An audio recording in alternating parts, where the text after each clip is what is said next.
कोई नहीं कोई वो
घड़गटा बंद कर फैन टा बुलाओ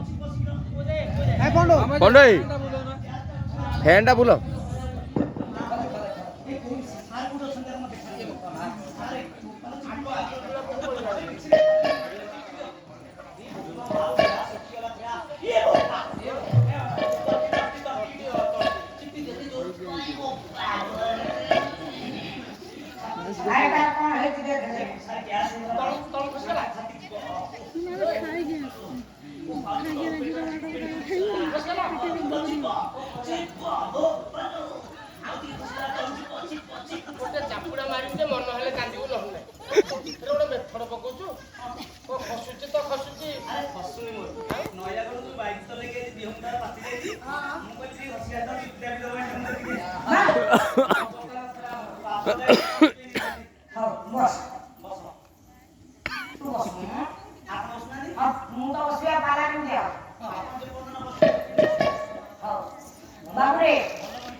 मंचरे 5 प्रकार लोक किए चाहूथिबो पुराण किए चाहूथिबो टिके कमेडी किए चाहूथिबो टिके संगीत सब किछि मिसेकी नरहिले ताको कलाटा भल लागिबो जदि वयस्क लोक माने खाली विश्ववस्तु सुनिबा को चाहिए छोटे छोटे छुआ माने बसते युवक भाई माने बसते सेनान का भल न लागे घरे नसो कि काहे ठेसी हमरा सब किछि परिकल्पना कि काली को बापा देखते कि दरकार सेति देई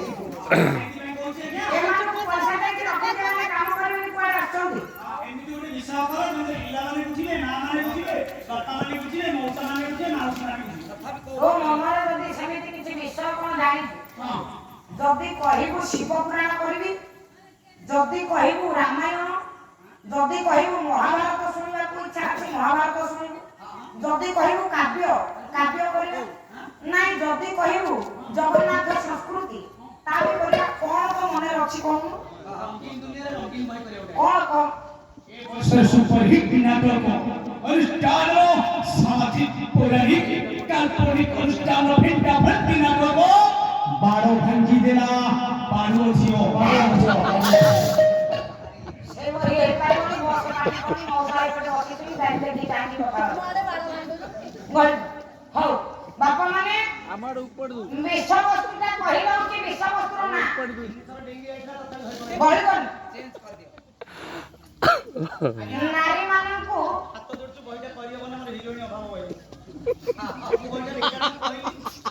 ନାଇଁ ଯଦି ଆଉ କଣ ଜାଣିଛୁ କହୁନୁ ତୁ କଣ ଏମିତି ବହି କହିବୁ ଯେ କରିପାରିବି କହୁନୁ ସେ ବହିଟା ହେଇପାରିବନି ନାଇଁ ସେ ବହି ହେଇପାରିବନି କଣ କହିଲୁ ଚଢି ଫାଟିଗଲା ଚଢ ଚଢିରେ ବସେ ନାଲୋ ବିଷୟବସ୍ତୁ ନିଅନ୍ତା ଏ ଆପଣ ଯେତେ କହିବେ ପୁଅ। ହବ ଯାହା ନୁହଁ ଯା ହୋଇ। ଓଏ ନାରୀମାନଙ୍କୁ 10 ମାସ 10 ଦିନରେ ମାତୃତ୍ୱର ଜନ୍ମ କରିବାର ଶକ୍ତିଟା ଭଗବାନ ଦେଇଛନ୍ତି କେବଳ ନାରୀମାନଙ୍କୁ। ସବୁଆଡେ ସେଇଆ ହଁ ବୁଝିପାରିଲେ ଚେଞ୍ଜ କର। ମା ମାନେ 10 ମାସ 10 ଦିନରେ ଗୋଟେ ସନ୍ତାନ ଜନ୍ମ କରିବ। ମୁଁ ଯୋଉ ବିଷୟଟି ବାପା କରିବାକୁ ଯାଉଛି ପୁରାଣ ଭିତରେ ଜଣେ ପୁରୁଷ ମାନ ଗର୍ଭବତୀ ହେଇଛି ବିଷୟର ନାଁ ବାପା ପୁରୁଷ ଗର୍ଭବତୀ ସମସ୍ତେ ଭାବୁଛନ୍ତି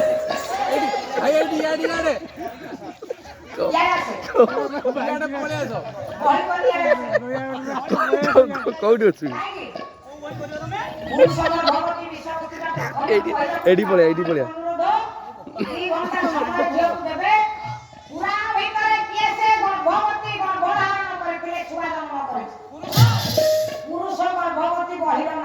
ସମସ୍ତେ ତ ସବୁ ପୁରାଣ ଜାଣିଛନ୍ତି ନୈଷଧ ରଘୁବଂଶ କୁମାର ଆଉ ସବୁ କିଛି ସମସ୍ତେ କରୁଛନ୍ତି ଆମେ କିଛି ନୂଆ କଥା କହିବା ମାନେ ତମେ ଯୋଉ ବହିଟା କରିବ ପୁରୁଷ ଗୋଟିଏ ଗର୍ଭବତୀ ହବ। ହଁ ପୁରୁଷ ଗର୍ଭବତୀ ମୁଁ ମରିଯିବି ସାର୍। ୟା ତୁ କାହିଁକି କରିବୁ ମୁଁ ତ କହିପାରିବି ଏଇ ଯୋଉ ବହିଟା କରିବ ଏଥିରେ ଆମ ଭିତରେ ଜଣେ ରୋଲଟା କରିବ ନା ନାଇଁ? ହଁ ଏଇ ଯୋଉ 5 ଜଣ ବଇଛ ତମ ଭିତରେ ପୁରୁଷ କିଏ ଅଛି କହିଲ ଦେଖି ଆମେ କଣ ତୁ କହୁଛୁ ଏଇ ଯୋଉ 3 ଜଣ ଏଇପଟେ ବଇଛନ୍ତି ହଁ ସେ ଗର୍ଭଧାରଣ କରି ବା ତୋ ସ୍ତ୍ରୀ ବାହାରେ ଥିଲେ ମୁଁ ତତେ କାହିଁକି ଏ ପୁଅ। ଗର୍ଭବତୀ କରିବି ବସେ ଡାକିନି ତାକୁ ଡାକିନି। ଗହଳି କରି କଣ ତୁ ଡାକେ ଡାକେ। କଣ କହନ୍ତି ଶକ୍ତିଟା ଏମିତି କଷ୍ଟ ଦବ ସିଏ। ମୋ ବୁଢ଼ୀମା ଯେତେବେଳେ ଜନ୍ମ କରିଥିଲା ମୋ ବାପାକୁ ଚେଟ ଆଡି ପକା ହାଡି ପକି ବସ। ଘର ଭିତରେ ପୁରେଇ ଦେଇକି ଘର ଧରେଇ ଦେଇଥିଲି। ବୁଢ଼ୀ ହୁଙ୍କାରିକି ଉଠିଲା ସାପଟ ସହଟା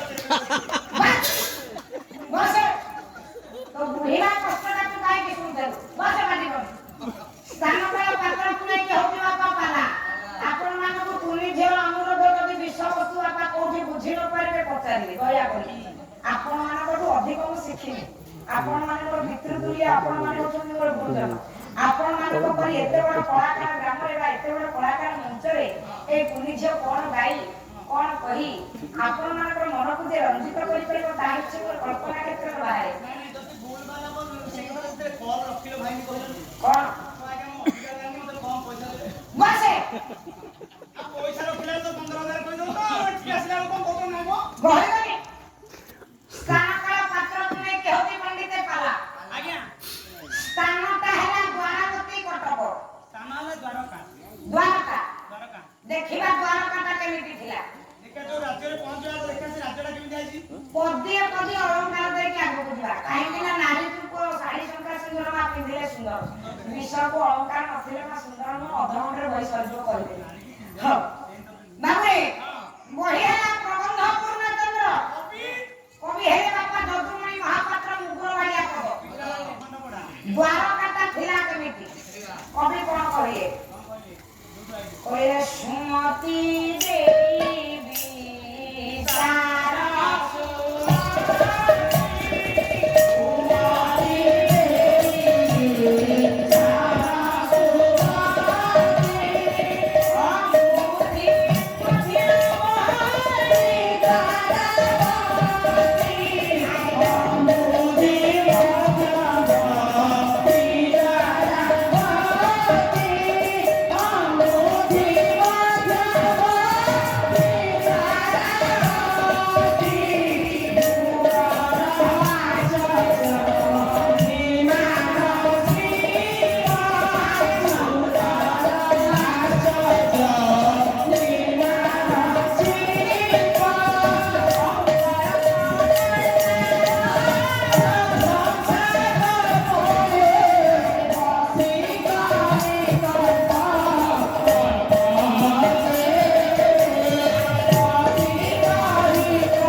ଟୋକାଳିଆ ଗାଈକୁ ଭାଗେଇ ହବ ସୁବୋଧନ୍ତେ ପଣ୍ଡିତେ ଉତ୍ତମ ଉତ୍ତମ ମତରେ ମୋ ବିବୁଧ ସମାଜ ଆପଣମାନେ ଟିକେ ବିଚାରବନ୍ତ ହୁଅନ୍ତୁ। ଖାଲି ଛାନ୍ଦଟା ଗାଇଦେଲେ ହଉନି, ଅର୍ଥ କରିବାକୁ ପଡିବ।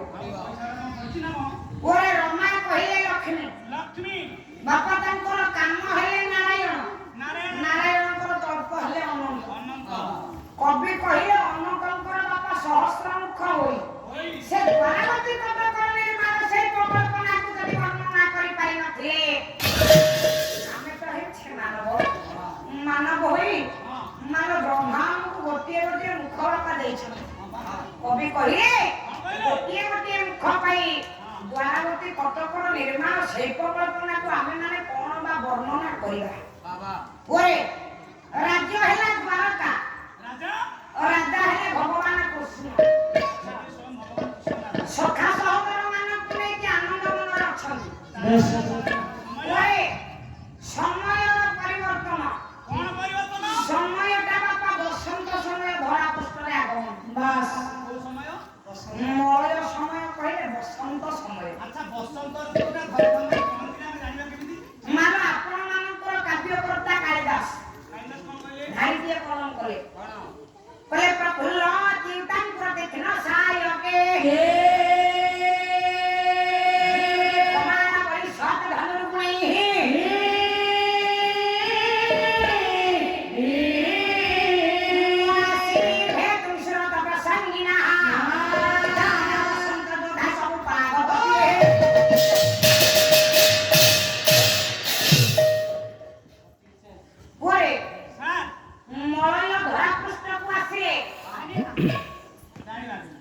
ଅଙ୍କୁରିତ ହବ କଣ ନା ଆମ୍ବ ଗଛରେ ବଉଳା ଗୁଡିକ ଅଙ୍କୁରିତ ହବାରେ ଲାଗିବ।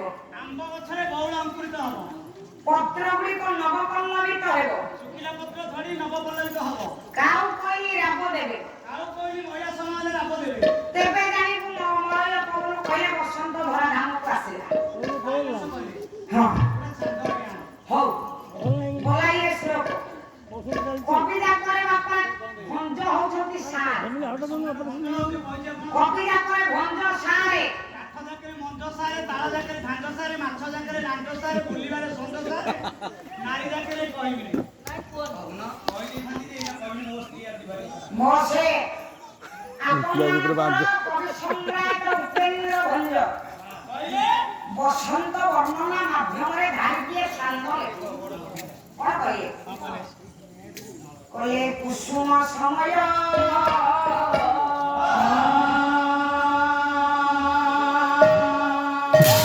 ଆରେ ହୋଇଲା ଉଦୟ,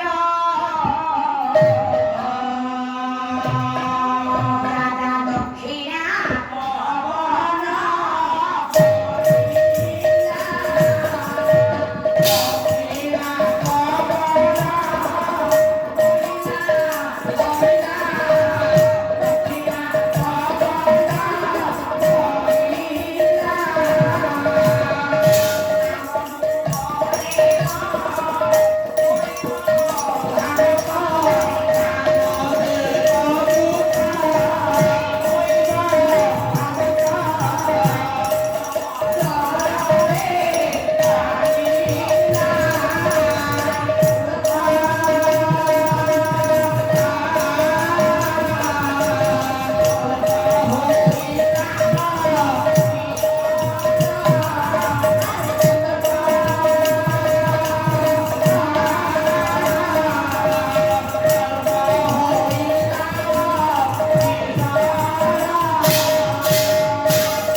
ଗ୍ଲୋକୋଜ ଟିକେ ଦିଅ, ଗ୍ଲୋକୋଜ ଟିକେ ଦିଅ। ବାପା ଏଇ ପଇଡ଼ ବ୍ୟବସ୍ଥା କର। ଆପଣ ପଇସାଟା କୋଉଠି ପଡିଛି ଯେ? ପଇସା ମତେ ଦେଖଉନ ନା ଆଉ କୁଆଡେ ଆଇଛୁ? ମୁଁ ତ ପାଲାଙ୍କ ମାନେ ପଇସା ପିଇ ଆସୁଛୁ, ଆଉ କୁଆଡେ ଆସୁଛୁ? ମୁଁ ଗୋଟେ ଏନ୍ଜୟ କରିବାକୁ ଆଉଛି। ଆରେ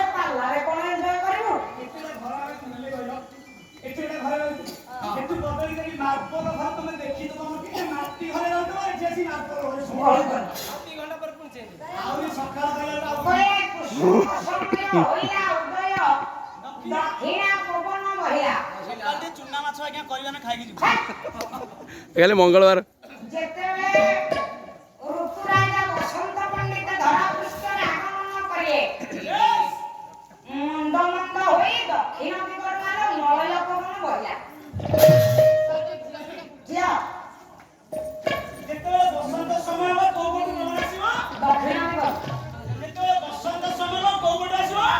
ଦକ୍ଷିଣ ଦିଗରୁ ମଳୟ ପବନ ବହିବ କାହିଁକି ଦକ୍ଷିଣ ପଟୁ ଅଛି କାହିଁକି ଉତ୍ତର ପଟୁ ଆସିଲେ କଣ ଅସୁବିଧା ହବ? ଭଲ ପ୍ରଶ୍ନ ପଚାରିଛୁ କାହିଁକି କିମ୍ବା ନଥିଲେ ପାଲା ନାହିଁ ଏ ଓରେ ଭାରତ ବର୍ଷର ଉତ୍ତରରେ ହେଉଛି ହିମାଳୟ ହିମାଳୟ ଦକ୍ଷିଣ ଦିଗରେ ଗୋଟିଏ ରାଜ୍ୟ ବିରାଜମାନ ତା ନାମଟା ହେଲା କେରଳ କେରଳ କେରଳର ଗୋଟିଏ ପୁଷ୍କରିଣୀରେ ବହୁ ମାତ୍ରାରେ ନୀଳ ପାଇଁ ପ୍ରସ୍ଫୁଟିତ ହୁଏ କୋଇ ଉପରେ ମଳୟ ସମୟ ହେଲେ ଭ୍ରମରମାନେ ବସି ଗୁଣ ଗୁଣ ଛଳରେ ଯେଉଁ ଗୀତ ଗାନ କରନ୍ତି କବି କହିଲେ ଏ ଗୀତ ଗାନ କରୁନାହାନ୍ତି ଯେ ପରେ ଏ ଚୋରି କରି ଦଉଛନ୍ତି ସମୟ କହିଲେ କଣ କଣ ଚୋରି କରୁଛନ୍ତି ନା ନାରୀ ମାନଙ୍କର ଚିତ୍ତକୁ ଚୋରି କରନ୍ତି କେବଳ ମଳୟ ସମୟରେ ଛାଡ଼ିଆସ ସମୟର ପରିବର୍ତ୍ତନ ଦ୍ୱାରାବତୀ କଟକରେ ଭଗବାନ କୃଷ୍ଣ ବାପା ସଖା ସହୋଦର ମାନଙ୍କୁ ନେଇକି ଆନନ୍ଦରେ ଥିବା ସମୟରେ ଏ ଦ୍ୱାରାବତୀ କଟକରେ ମାନ ଗୋଟିଏ ଆଶ୍ଚର୍ଯ୍ୟମୟ ଘଟଣାଟିଏ ଆଜି ଘଟିବାକୁ ଗଲା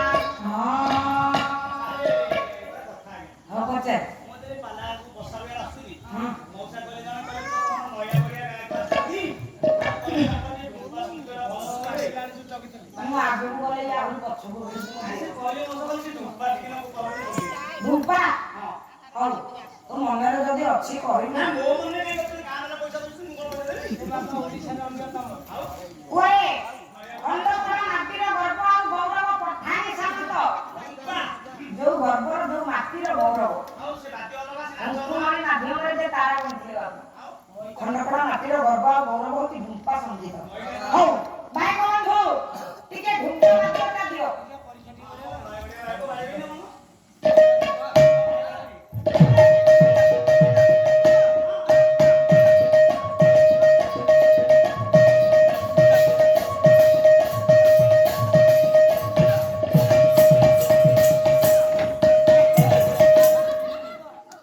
ଆରେ ତୁ କାହିଁକି ଯାଉ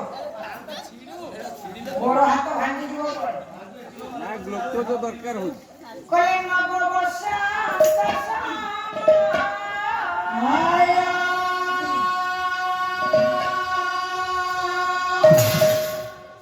ନବ ବୃନ୍ଦାବନର ସମୟ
ସଖାମାନଙ୍କୁ ନେଇକି କୃଷ୍ଣ ବାପା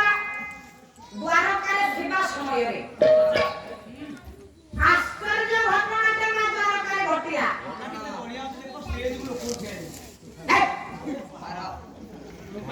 ଆଶ୍ଚର୍ଯ୍ୟ ଘଟଣାଟା କଣ? ଆରେ ଛୋଟ ପିଲାଟାକୁ ସେମିତି କାଇଁ କରୁଛ? ଦେଖ ଗୋବିନ୍ଦ କଣ କରୁଛନ୍ତି ବାଲ୍ୟ ଅବସ୍ଥାରୁ। ତେଣୁ ବାବୁରେ ଦ୍ୱାରାବତୀ କଟକରେ ଭଗବାନ କୃଷ୍ଣ ଥିବାବେଳେ ଆଶ୍ଚର୍ଯ୍ୟ ଘଟଣାଟା ବାପା କଣ ଘଟିଲା? କହିଲେ ମୋ ହାତେ ଜପୁଞ୍ଜ, ମୋ ହାତେ ଜପୁଞ୍ଜ, ମୋ ହାତେ ଜପୁଞ୍ଜ, ମୋ ହାତେ ଜପୁଞ୍ଜ,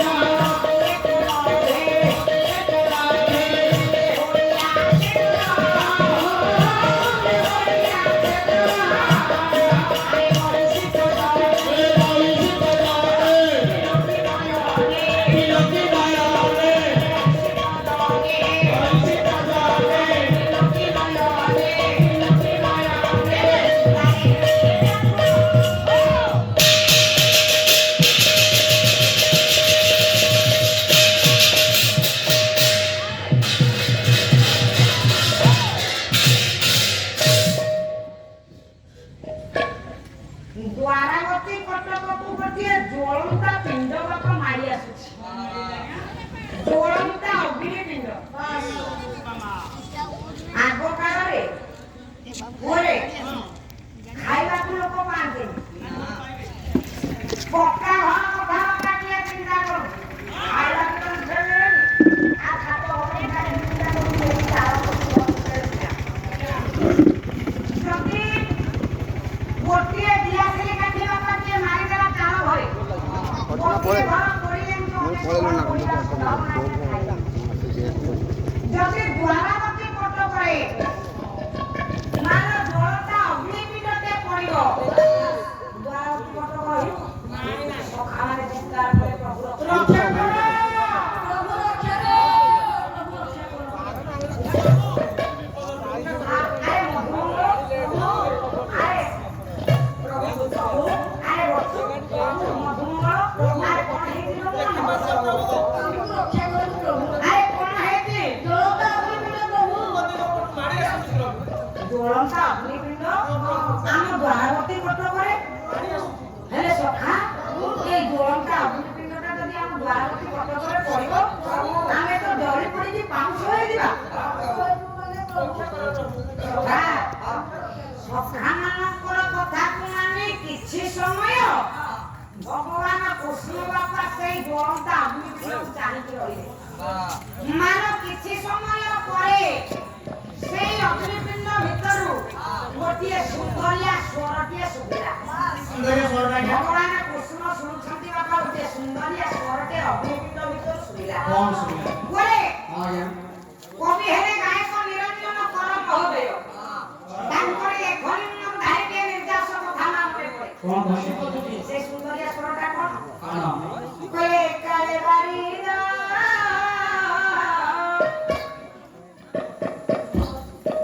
ଏବେ ଉହାରେ ଶୁଭିଲା ବିପଞ୍ଚି ସ୍ୱନ ମଧୁରା ହୋ, ବିପଞ୍ଚି ସ୍ୱନ ମଧୁରା ହୋ, ବିପଞ୍ଚି ସ୍ୱନ ମଧୁରା, ବିପଞ୍ଚି ସ୍ୱନ ମଧୁରା ହୋ, ବିପଞ୍ଚି ସ୍ୱନ ମଧୁରା।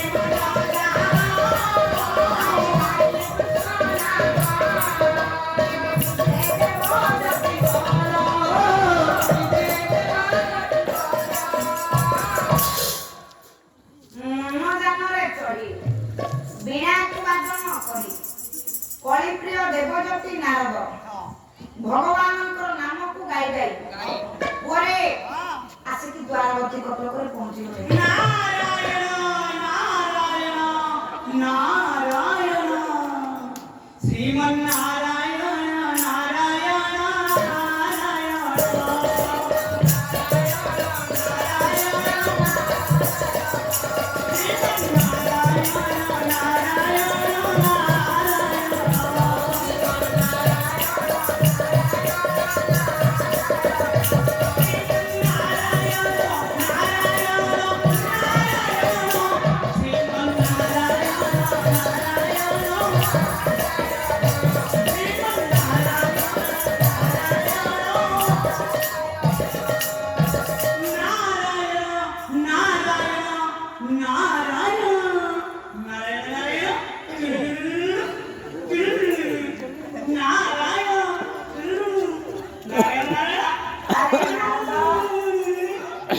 ଏଇଟା କ'ଣ?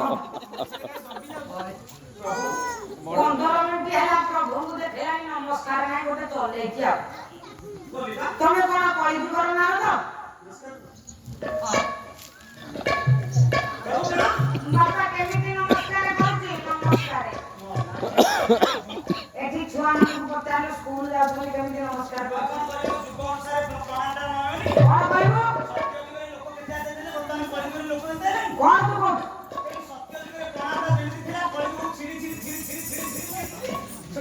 କଣ କହୁଛୁ କହିବୁ କିଛି ନାହିଁ ନାଇଁ ଗୋଟେ ନୀତି ଶିକ୍ଷାମୂଳକ କଥା କହୁଛି ଯୁଗରେ ଶୋଇ ଶୋଇ ପ୍ରେତୟାରେ ନଇଁ ନଇଁ ଦ୍ୱାପରରେ ଠିଆ ଠିଆ କଳିଯୁଗେ ହାଲୋ ହାଏ ବାଏ ନା ନା ଠିକ କଥା ହାତକୁ ହଲେଇ ଦେଲେ ସଇଲା ଆଜିକାଲି ନୂଆ କରିକି ବିବାହିତ ହୋଇଥିବା ବଧୂମାନେ ମାଗୁରରେ ଯାଇକି ଟିକେ ଶୁଣ ଆପଣ ମାନେ ଖୁସି କରପତ୍ର ଧରିକି କିଏ ମୁଣ୍ଡିଆ ମାରିଲା ତ ଭଲ କଥା ମତେ ଆଣ୍ଠୁକୁ ନାଇଁ ନା ନାଇଁ ଆଜ୍ଞା ଆଉ କରପତ୍ର ଧରିକି ନମସ୍କାର ବାପା ଅଛି ପିଲାମାନେ ସ୍କୁଲରେ ସାହାଯ୍ୟ କରିକି ପ୍ରଣାମ କରୁଛ ଅଷ୍ଟାଙ୍ଗ ଯୋଗରେ ପ୍ରଣାମ ବାପା ଅଛି ଆଉ ଆଠଟା ଯାକ ଅଙ୍ଗ ତଳେ ଲାଗିଲେ ଯାଇକି ଗୁରୁ ପ୍ରଣାମ ପାଲା ଭିତରେ ନୀତି ଶିକ୍ଷା ନଥିଲେ ପାଲ ନାହିଁ ହଁ ପାଲା ତ ବିଷୟବସ୍ତୁ ସମସ୍ତେ ଗାଉଛନ୍ତି ସେଥିରେ କଣ ଅଛି ପୁଅକୁ କଣ ଡାକିବୁ ମା ତୁ କରୁନୁ ହଁ ଆଠଟା ଅଙ୍ଗ ତଳେ ଲାଗିବ ତାକୁ କହିବା ଗୁରୁ ପ୍ରଣାମ ଶାସ୍ତ୍ର କଥା କହିଲେ କହିଲେ ଶିର ସା ଉର ସା ବିଶ୍ୱାହା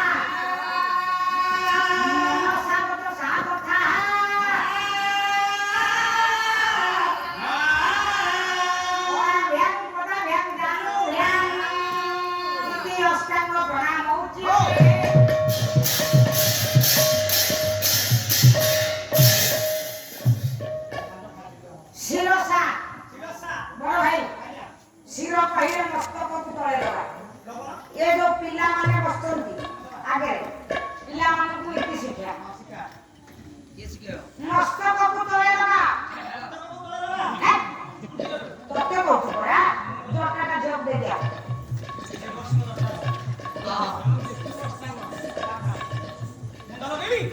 ଲଗା ଆପଣ ଆଗରୁ ଦେଖାନ୍ତି କାଇଁ ଆଉ କଣ ଆପଣ ଠିଆ ହେବେ ମୁଁ ମୁଣ୍ଡି ହାଣିବି ଆରେ କାହିଁକି ମୋ ସ୍ତ୍ରୀ କାଳେ ଦେଖିବ କହିବ ମତେ ମୁଁ ଏଠି 100 ମୁଣ୍ଡିଆ ମାରୁଛି ବାହାରେ ଯାଇକି ଝିଅ ପିଲା ମୁଣ୍ଡିଆ ମାରୁଛି ଉଠ କଥା ଲଗା ଲଗେଇଲି ପୁରୁଷ କହିଲେ ଛାତିକି ତଳେ ଲଗା କଣ ମୁଣ୍ଡ ଲଗେଇଲେ ଛାତି ତ ଲାଗି ଯାଉଛି ଦୃଷ୍ଟିକି ଗୁରୁଙ୍କ ଚରଣରେ ଲଗା ରଖିଲି ମନରେ ଚିନ୍ତା କରେ ବଚନରେ କହ ମୁଁ ମନରେ କହିଲି ବଚନରେ ଦେଲି କର କହିଲେ ହାତ ଦିଟାକୁ ଯୋଡେ ହାତ ବି ଯୋଡ଼ିବି ଯୋଡ଼ିଲି ଜାନୁ କହିଲେ ଜଙ୍ଘ ଦିଟାକୁ ଯୋଡେ ଗାନି କହିଲେ କଣ ଜାନୁ କହିଲେ ଜଙ୍ଘ ଗାନି କହିଲେ ମୋ ସ୍ତ୍ରୀ ଏ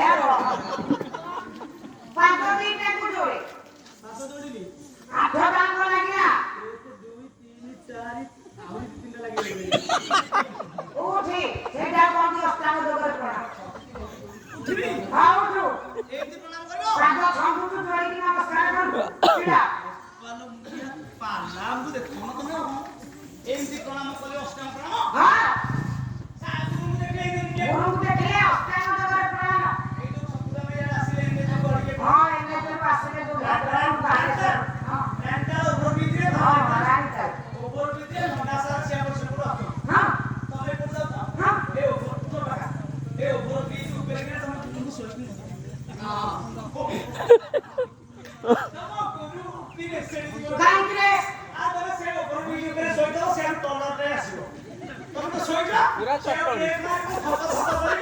ତମରି ଉପରେ ଚପେଇ ଦେଇକି ପଳେଇବ ତମ ଗୁରୁ ଭକ୍ତି ନେସେଡି ଯିବ ମ୍ୟୁନିସିପାଲିଟି ବାଲା କୋଉଠି ଥେବେ ତମକୁ ବେଚାରେ ରାମ୍ପିକି ତମକୁ ଖତର ଘରେ ନିଲ ଠିଆ କୁଳାଙ୍ଗାଟା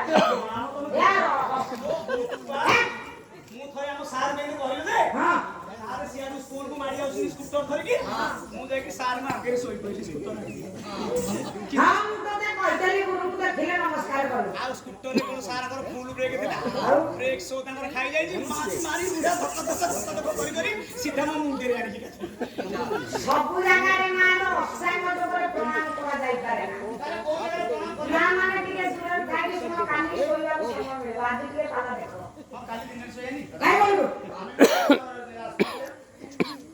କୋଉ ଜାଗାରେ ପ୍ରଣାମ କରିବନି କୋଉ ଜାଗାରେ କହିଲ ସବୁ ଜାଗାରେ ପ୍ରଣାମ କରିବା ନିୟମ ନାହିଁ କୋଉ ଜାଗାରେ ହବନି ନୀତି ଶିକ୍ଷା କଣ ପାଲା ওরে কাব্যকর্তা কহে কয়ে পুষ্প হস্তে বাড়ি হস্ত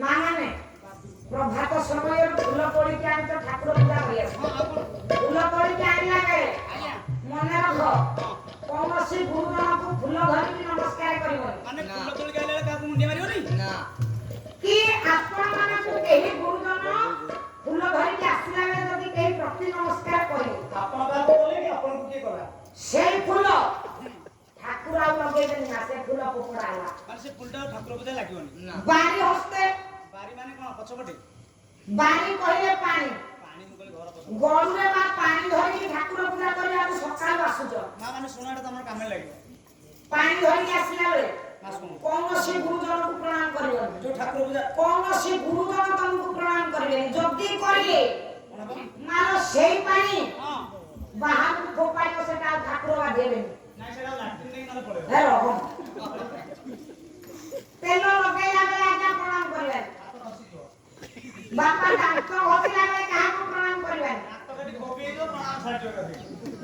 ନଦୀ ଭିତରେ ଆଜ୍ଞା କାହାକୁ ପ୍ରଣାମ କରିବନି କୁମ୍ଭୀର ଭିଡ଼ି ନବ ସେଠି ହାତ ଧରିଲେ ମାଲ ଦେବାଳୟରେ ମନ୍ଦିରରେ ମନ୍ଦିର ଭିତରେ ଶିବ ମନ୍ଦିର ଗଲେ ମାଳିମାନଙ୍କୁ ପ୍ରଣାମ କରିବନି ଆଉ ନହେଲେ ଭୋଗ ଆଣି ଶିବ ମନ୍ଦିର ହଉ ହଁ ପୁରୀ ଶ୍ରୀକ୍ଷେତ୍ର ମନ୍ଦିର ହଉ ମନ୍ଦିର ଭିତରେ ଯେକୌଣସି ଦେବାଳୟ ହଉ ବେଢା ଭିତରେ କୌଣସି ପଣ୍ଡା ନନା ହୁଅନ୍ତୁ କି ମାଳି ନନା ହୁଅନ୍ତୁ କାହାକୁ ପ୍ରଣାମ କରିବ ଶାସ୍ତ୍ର ମନା କଲା ଶାସ୍ତ୍ର ମନା ଖାଲି କରେ ଦେବତାଙ୍କୁ ପ୍ରଣାମ କରିବ ଛୁଟକ ମୂର୍ତ୍ତ କରି ଆଜ୍ଞା କାହାକୁ ପ୍ରଣାମ କରିବେ ଛୁଟିକି ଆଇଥିବା ବା ମୂର୍ତ୍ତିକି ଆଇଥିବା ମୂତ୍ର କ୍ରିୟା ବହିଷ୍କ୍ରିୟା ମାନେ ଏକ ବସିଲା ବେଳେ ଆଉ ବହିଗଲା ବେଳେ ବହିଗଲା ବେଳେ ମୁହଁରେ ଝିଅକୁ ପଚାରି ସେ କହିବ ମାନେ ଏକ ଦୁଇ ଗଲା ବେଳେ ହଁ ବୁଝୁଛୁ ତ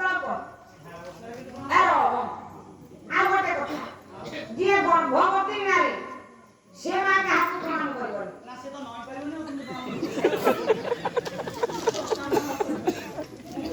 ଯିଏ ବିଧବା ନାରୀ ନା ସେ କାହାକୁ ପ୍ରଣାମ କରିବ ଆଉ ଗୋଟେ କଥା ମନେ ରଖ ଏଇଟା ବଡ କଥା ସବୁ କାବ୍ୟକର୍ତ୍ତା କହିଲେ ପାଣି ଭିତରେ ଥାଇ ସ୍ନାନ କରିଲା ବେଳେ ଓଦା ବସ୍ତ୍ର ହୋଇ ସୂର୍ଯ୍ୟ ଦେବତାଙ୍କୁ ଛାଡ଼ିଦେଲା ପରେ ଜଳ ଭିତରେ କୌଣସି ଗୁରୁଜନଙ୍କୁ କେବେ ହେଲେ ପ୍ରଣାମ କରିବ ନାହିଁ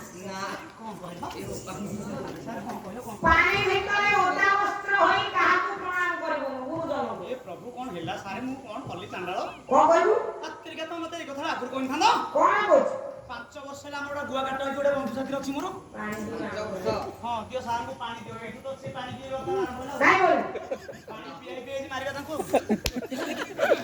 ତମ ତ ଆମ ଲୋକ ଆଉ ହଁ ପାଣି ଭିତରେ କାହାକୁ ନମସ୍କାର କରିବୁ ମଉସା ମୁଁ କଣ କଲି କଣ ହେଲା ବିଶ୍ୱାସ କରିନି 5 ବର୍ଷ ତଳେ ଯୋଉ ମାଉସୀ ଆମ ଗାଁ ମୁଣ୍ଡରେ ଗୋଟେ ପୋଲ ଅଛି ପୋଲ ତଳେ ପାଣି ଯାଉଛି ପୋଲ ତଳେ ପାଣି କିନା ପଡ଼ିବ ଓ ସବୁ ପୋଲ ତଳେ ପାଣି ଯାଉଛି ନାଇଁ ଏଇଠି ଯୋଉ ରାନ୍ତାଳ ପୋଲ ଅଛି ତା ତଳେ କେତେ ପାଣି ଯାଉଛି ଯୋଉ ପୋଲ ହେଇଛି ପାଣି ଭିତରେ ଯୋଉ ପୋଲ ଆମ ଗାଁ ମୁଣ୍ଡରେ ଗୋଟେ ପୋଲ ତାରି ତଳେ ମୁଁ ଯାଇକି 3ଟା ବେଳେ ଟାଇମ୍ ହବ ଭାଇ ଗାଧଉଛି ଆଉ ତିନିଟା ଟାଇମ୍ କା ଧ୍ୟାନ ଦେଇଦେଲୁ ଜଣଙ୍କର ବାଦା ଉପରେ ଯାଇଥିଲି ଉପାଡ଼ିକି ଆସି କିଲିରେ ଲାଗି ଯାଉଛି ଗାଧେଇ ପଳେଇ ଆସିଲି ଆଉ ହଁ ଯୋଡ଼ି ଗାମୁଛା ବଦଳିଛି ଗୋଟେ କାନ୍ଧରେ ପକେଇଛି ଆଉ ଗୋଟିଏ ବୁଢା ତ ମୁଁ ବୁଡିକି ଉଠିଛି ଆଉ ଚିଲିକା ଲାଗି ଉଠିଆ କିଛି ଆଜ୍ଞା ମୁଁ ନ ଦେଖିଲେ ଆପଣ କଣ ବୁଝିପାରିବେ ଡେମୋଟା ନ ଦେଖିଲେ ଆପଣ ଜାଣିପାରିବେ ସାର୍ ମୁଁ ଠିକ୍ ଜଷ୍ଟ ପଥରରୁ ଉଠିକି ଗାମୁଛା ଟିକେ ଚୁପୁଡ଼ି ଚାପୁଡ଼ି ଦେଇକି ଗାମୁଛାଟି ଭାଇ ଦେଖ ଏମିତି ଧରିଛି ବଦଳିବାକୁ ଗାମୁଛାଟି ଖୋଲିକି ଧରିଛି କେବଳ ଏତିକି ବେଳକୁ ସେଦିନ ଆମରି ଘରକୁ ମୋ ଶ୍ୱଶୁର ଆଉ ମୋ ଶାଶୁ ଆସୁଛନ୍ତି ବୁଢା ଗାଡି ଚଲାଉଛନ୍ତି ମାଲ ପଛପଟେ ବଇଛନ୍ତି କିଏ କହିବୁ ମୋ ଶାଶୁ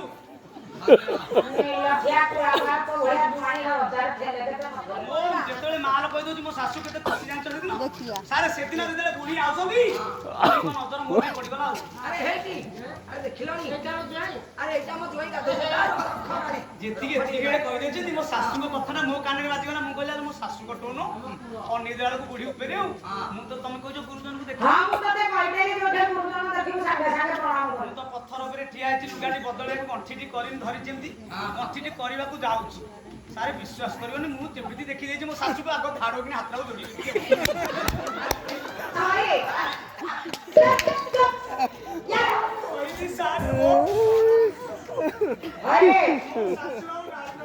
ଆଉ एक सिर में एक ही सितार हो ମୁଁ ବି ପଛେ ପଛେ ତଳି କଣ ଅପମାନ ପାଇଲେ ମୋ ଶାଶୁ ମୁଁ ଯେମିତି ସିତାର ହବ ବୋଲି ହନୁମାନ ଆଠେଇକି ପଡେ ମୁଁ ଯାଇକି ଦୁଆର ମୁହଁରେ ଆଠେଇକି ମୁଣ୍ଡିଆ ଦନା ମୋ ଶାଶୁ ଆଉ କୋଉଠି କବାଟ ଖୋଲି ଆରେ ନିଲଝିଆ କଣ ସୁଧା ତୁ ତ ଉଲ୍ଲଗ୍ନ ହେଇଥିଲୁ ଗାମୁଛା ପିନ୍ଧିଲୁ ଆଗ ତୁ କଳିଯୁଗ ଦ୍ୱିତୀୟ ଶିବ ପାଲଟି ଗଲୁ ମୋର ରାଖ ନାହିଁ ମୁଁ କାମ ବା! ସେଇଦିନ ତ ବୁଆ ଫେରେଇ ଦଉଛି ହଁ ବୁଆ ଆଉ ସେଦିନଠୁ ଚଳିବନି ବସ ଆଉ ବୋଧେ ପାଣି ଭିତରେ ମୁଣ୍ଡିଆ ମାରିବନି ବୋଲେ ନାରଦ ହଉ ସାଙ୍ଗେ ସାଙ୍ଗେ ସ୍ୱର୍ଗପୁରକୁ ଯାଇଥିଲ ନାରଦ ରେଡ୍ଡି ଦେବରାଜ ଇନ୍ଦ୍ର କେମିତି ଅଛନ୍ତି କହ ଦେବରାଜ ଆପଣଙ୍କ ଦୟାରୁ ଭଲରେ ଅଛନ୍ତି ଆଉ ଚନ୍ଦ୍ର ଦେବତା କେମିତି ଅଛନ୍ତି ହଁ ଭଲ ଅଛନ୍ତି ଆଉ ଜନ୍ତୁପତି ଜନ୍ମଭୁବନ ଯାଇଥିଲ ଯମରାଜ କେମିତି ଅଛନ୍ତି ଡାଇରିଆ ଡାଇରିଆ ହେଇଛି କଣ କହିବ ଜନ୍ତୁପତିଙ୍କ ଜନ୍ମଦ୍ୱାର ଭିତରେ ଯେତେବେଳେ ମୁଁ ପଶି ଗଲି ଆଶ୍ଚର୍ଯ୍ୟ ଦୃଶ୍ୟ ଗୁଡା ଦେଖିଲି ମୁଁ ପ୍ରଭୁ ଜନ୍ମଭୁବନରେ ତ ବାପା ଖାଲି ନର୍କ କୁଣ୍ଡ ଗୁଡାକୁ ଦେଖିକି ଯାଇଥିବ ଆଉ ଆଶ୍ଚର୍ଯ୍ୟ କଣ ଅଛି ଦେଖିବ ଦେବୀ ଭଲରେ ଆଉ ପ୍ରଭୁ ହଁ ନର୍କ କେତେ ନର୍କ 84 କାହିଁକି 82 83 ହେଲାନି ପାପୀ ମାନଙ୍କୁ ପାପ ଭାର ଦେବା ପାଇଁ 84 ସେଆକୁ ଗଲେ ଦୁନିଆ ଆଲୋଚନା ବାହାରିବ 84 ନର୍କ ପ୍ରଭୁ ଜନ୍ତୁପତି ଜନ ଦରବାରରେ ହଁ କିନ୍ତୁ ମୁଁ ଦେଖିଲି ପ୍ରଭୁ 84 ନର୍କ ପରିବର୍ତ୍ତେ ସେଠି 85 ନର୍କ କୁଣ୍ଡ ସ୍ଥାପନ ହୋଇଛି ନାରଦ ପ୍ରଭୁ ପାପୀ ମାନଙ୍କ ପାଇଁ 84 ମହାପାପୀଙ୍କ ପାଇଁ 85 ନର୍କ କୁଣ୍ଡ ସଂସାରରେ କିଏ ଗୋଟେ ମହାପାପୀ ଅଛି ଯେ ତା ପାଇଁ ଆଉ ଗୋଟେ ନୂଆ କୁଣ୍ଡ ଖୋଳାଉ ପଚାରିଲି ଜନ୍ତୁପତି କଣ କହିଲେ କହିଲେ 85 ନର୍କ କୁଣ୍ଡ କରିବାର କାରଣ କଣ ନା ବିଶ୍ୱରେ ଜଣେ ମହାପାପୀ ଅଛି ମୁଁ କହିଲି ସେ ମହାପାପୀ କିଏ ସେ କହିଲେ ମିଷ୍ଟର କଣ କହିଲେ କହିଲେ ସେ ମହାପାପୀ ହଉଛନ୍ତି ଦ୍ୱାରିକାଧିପତି ଭଗବାନ କୃଷ୍ଣ ପାଣ୍ଡିଆନ ନାଁଟା ଧରୁଛୁ କେତେବେଳେ କନମୁଳି ବାଜିଯିବ ସାଇଡ୍ ଆଉ କିଛି ହବନି ଏବେ ଦର କହିଲେ ଭଗବାନ କୃଷ୍ଣ ପୁଣି ପାପୀ ଆରେ ଯିଏ ସୃଷ୍ଟିର ମାଲିକ ଯିଏ ସୃଷ୍ଟିର କର୍ତ୍ତା ଆଜ୍ଞା ଯାହାର ବିନା ଆଦେଶରେ ଗଛରୁ ପତ୍ରଟେ ହଲେନି ସେଇ ଭଗବାନ କୃଷ୍ଣ ପୁଣି ପାପ କରିଛନ୍ତି ଖାଲି କହିଦେଲେ ହବ କଣ ପାପ କରିଛି ତମେ କରିନ କଣ ପାପ କରିନ କୋଉ ପାପ ମୁଁ କରିଛି ତମେ କେବେ ପଛ କଥା ଭୁଲି ଯାଉଛ ପ୍ରଭୁ ନାର ଭାଗବତରେ ଦାସ କହିଲେ କହିଲେ କଣ ନାରୀ ଗର୍ଭିଣୀ ଶିଶୁ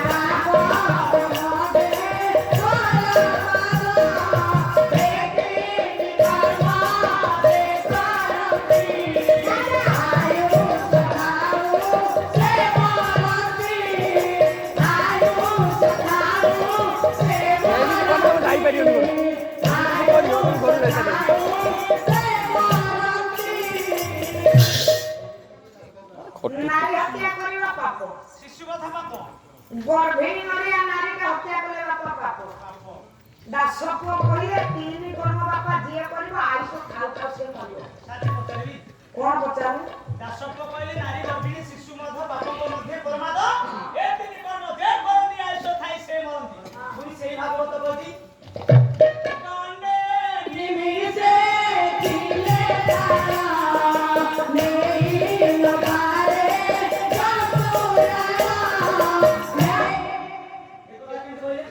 ହଁ ଭଲ କଥାଟେ ପଚାରୁଛି ତୋ ମୁଣ୍ଡକୁ ମାନିବାକୁ ପଡିବ ମୋ ମୁଣ୍ଡକୁ ଢାବାବାଲା କରୁଛନ୍ତି ଢାବାବାଲା କାହିଁକି କରୁଛନ୍ତି ବସ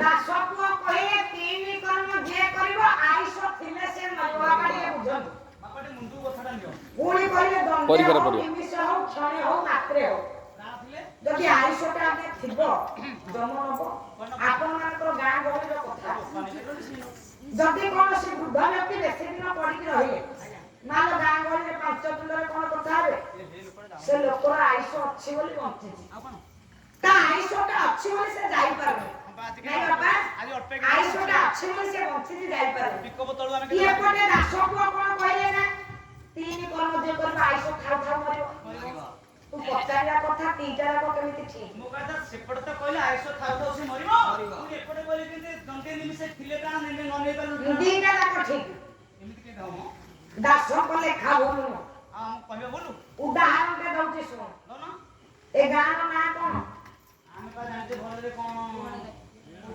ପିଆନ ଓଡ଼ିଆ ପିହାଣ ଗଡ଼ିଆ ଗାଁ ନାଁ ବି ତାର ମନେ ନାହିଁ ଗାଁ ନାଁଟା କହିଲେ ମନେ ନାହିଁ ଯେ କଲଟା କିଏ ରଖିଛି ମୁଁ ରଖିଛି ତମ ମୁହଁରେ ତମେ କୁହ ତମେ ତ କଲ ରଖିକି ନିଜେ ପଚାରୁଛ ଗାଁ ନା କଣ ଆମେ ତ ତମେ କହିଲେ ଆମେ ଜାଣିଛୁ ହଉ ଗହଳି କର ଏ ଗାଁର ସମସ୍ତ ମା ମାନେ ବାପା ମାନେ ବାଛି ବାଛି ଜଣକୁ ସରପଞ୍ଚରେ ଷ୍ଟାର୍ଟ କରିବେ ଅର୍ଥାତ ଏ ଗ୍ରାମରେ ମାନେ ଜଣକୁ ସରପଞ୍ଚ ଭାବରେ ଆପଣମାନେ ନିର୍ବାଚିତ କରିଲେ ଉଦାହରଣଟା ଦଉଛି ଯଦି ସରପଞ୍ଚ ମହୋଦୟ ଯେତେ ପଞ୍ଚାୟତକୁ କାମ ଆଜ୍ଞା ଆସିଲା ସବୁ କାମ ଯଦି ଭଲରେ ସୁରୁଖୁରୁରେ ତୁଲେଇ ପାରିଲେ 5 ମୁଖରେ କଣ କଥା ହେବ ନା ଯାହା ହଉ ଆମେ ସରପଞ୍ଚ ଭାବରେ ନିର୍ବାଚିତ କରିଥିଲେ ଯେ ଲୋକଟି ଭଲ କାମ କଲେ ନାଇଁ ବାପା ନାଇଁ ଭାଇ ଯଦି ସରପଞ୍ଚ ବାବୁ ଗାଁର ପଞ୍ଚାୟତକୁ ଆସିଥିବା ସବୁ ପଇସାକୁ ବାପା ପାର୍ଟିରେ ପକେଇବେ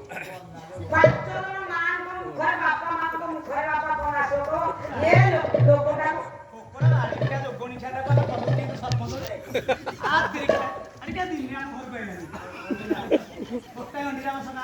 ସକାଳ ମା ମାନେ କଥା ହେବେ ସେ ଲୋକଟାର ମୁହଁ ଚାହିଁଲେ ଦକ୍ଷିଣାଟା ଏତେ କଳିଆ ଲୋକଟା ଖାଇକି ସବୁ ତୁଲେଇ ଦଉଛି କିଛି ଗାଁରେ ତାକୁ ବାଡ଼େଇକି ଆମେ ଭୁଲ କରୁଛେ ଗାଁରେ ଯଦି କୌଣସି ଖରାପ ବ୍ୟକ୍ତି 5 ଜଣ ତା ଉପରେ ଅଶାନ୍ତି ହଉଥିବେ ରାତି ପାଇଲେ କହୁଥିବେ ଏଇ ଲୋକଟାର ମୁହଁ ଚାହିଁଲେ ବାପା ଦକ୍ଷିଣା ଏଟା ଖାଇକି କେତେ ମରିଗଲା ସାଙ୍ଗରେ ପାଲା ଭଲ ହେଲା ଆମେ ସକାଳେ ତ ଯାଇ ଗୋଟେ ବଢିଆ ପାଲା କଲା ଯଦି ଖରାପ ହେଇଥିବ ଝିଅଟା ଏଇଟା କଲାବେଳେ ରାତି କୋଉଠି ତାକୁ ହାତୀ ମାରିଦନ୍ତାନି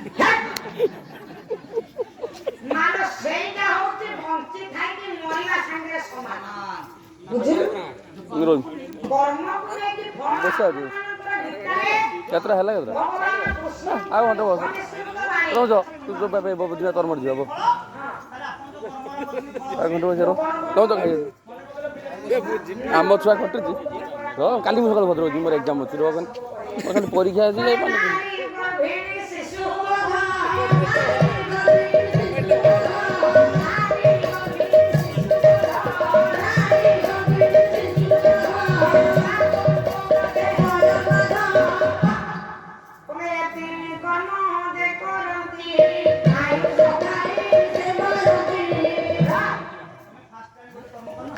নারী হত্যা করেছে কোন নারী কি হত্যা করছে কহ কোউ নারী কি হত্যা করতো তুমি জানিন কহ কিন্তু মোর 6 দিনର ଛୁଆଟି ହେଇଥିଲା ସନ୍ଧ୍ୟା ଚାଖଣ୍ଡେ ଓପର ହେଇଥିଲା ଗୋଟେ ନାରୀ ତମକୁ ଯାଇଥିଲା ଟିକେ କ୍ଷୀର ପାନ କରିବାକୁ ମଥୁରାରୁ ଗୋପକୁ ତମେ କି ରେଟରେ କ୍ଷୀର ଖାଇଲ ଯେ ମଲା ଏକାଥରେ ବୁଡ଼ିଥିଲେ କିଏ ସେ କହିବ ମନେ ପୁତନା ହାତ ଦିଛ ମନେ ନାହିଁ କିନ୍ତୁ ନାରଦ ହଁ ପୁତନାକୁ ମୁଁ ମାରିନି ଉଡଲ ବାପା ପୁତନାକୁ କଣ କୃଷ୍ଣ ମାରିଛନ୍ତି ପଚାରିଲୁ ସଭାରେ ଯେତେ ବାପା ଅଛନ୍ତି ମା ମାନେ ପୁତନାକୁ ଅର୍ଜୁନ ମାରିଛି ତମେ ଯୋଉ ପାଲା କରୁଛ ଆଜି ବୋଲବା ମା ଆରେ ମା ପୁତନାକୁ ମାନନ୍ତି ଭଗବାନ କୃଷ୍ଣ ପୁତନାକୁ କୃଷ୍ଣ ମାରି ନାହାନ୍ତି କୋଉ ପୁରାଣ ପ୍ରମାଣ ଦଉଛି ପୁତନାକୁ କୃଷ୍ଣ ମାରିଛନ୍ତି ହସି ପଡୁଛି କି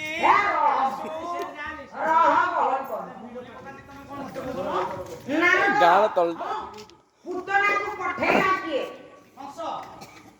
କଂସ ପଠେଇଲା କାହିଁକି ପୁତନାକୁ ଆଉ କଣ ଅସୁରୁଣି ନଥିଲେ କି ପୁତନା କିଏ ମୁଁ ତତେ ପଚାରେ ବିଷ ଭରିକି ନେଇକି ପ୍ରଭୁଙ୍କୁ ଖୁଆଇଲା ପ୍ରଭୁ ତାକୁ ମାରିଲେ ପୁତନା କିଏ କି ପୁତନା ରାକ୍ଷସୁରେ ପୁତନା ଗୋଟେ ରାକ୍ଷସୀ ପୁତନା ଗୋଟେ ନାରୀ ମୁଁ ଜାଣିଛି ଏଟା ଛୋଟ ଛୁଆଙ୍କୁ ପଚାରିଲେ ଆଉ ତଥାପି ପଚାରୁଛି ପୁତନା କିଏ କହ କଣ ପୁତନା କିଏ ପୁତନା କହିଲି ଗୋଟେ ନାରୀ ରାକ୍ଷସୀ ଗୋଟେ ଆରେ ଏଇଟା ତ ଛୋଟ ପିଲାଙ୍କୁ ପଚାରେ ଛୁଆଟା କହିଦେବ ପଚାରିଲେ ଆଉ କଣ ପୁତନା ପୁତନା କିଏ ମୁଁ କାହିଁକି କଂସ ପୁତନାକୁ ଆଜ୍ଞା ପଠେଇଲା ଆଉ ଅସୁର ନଥିଲେ?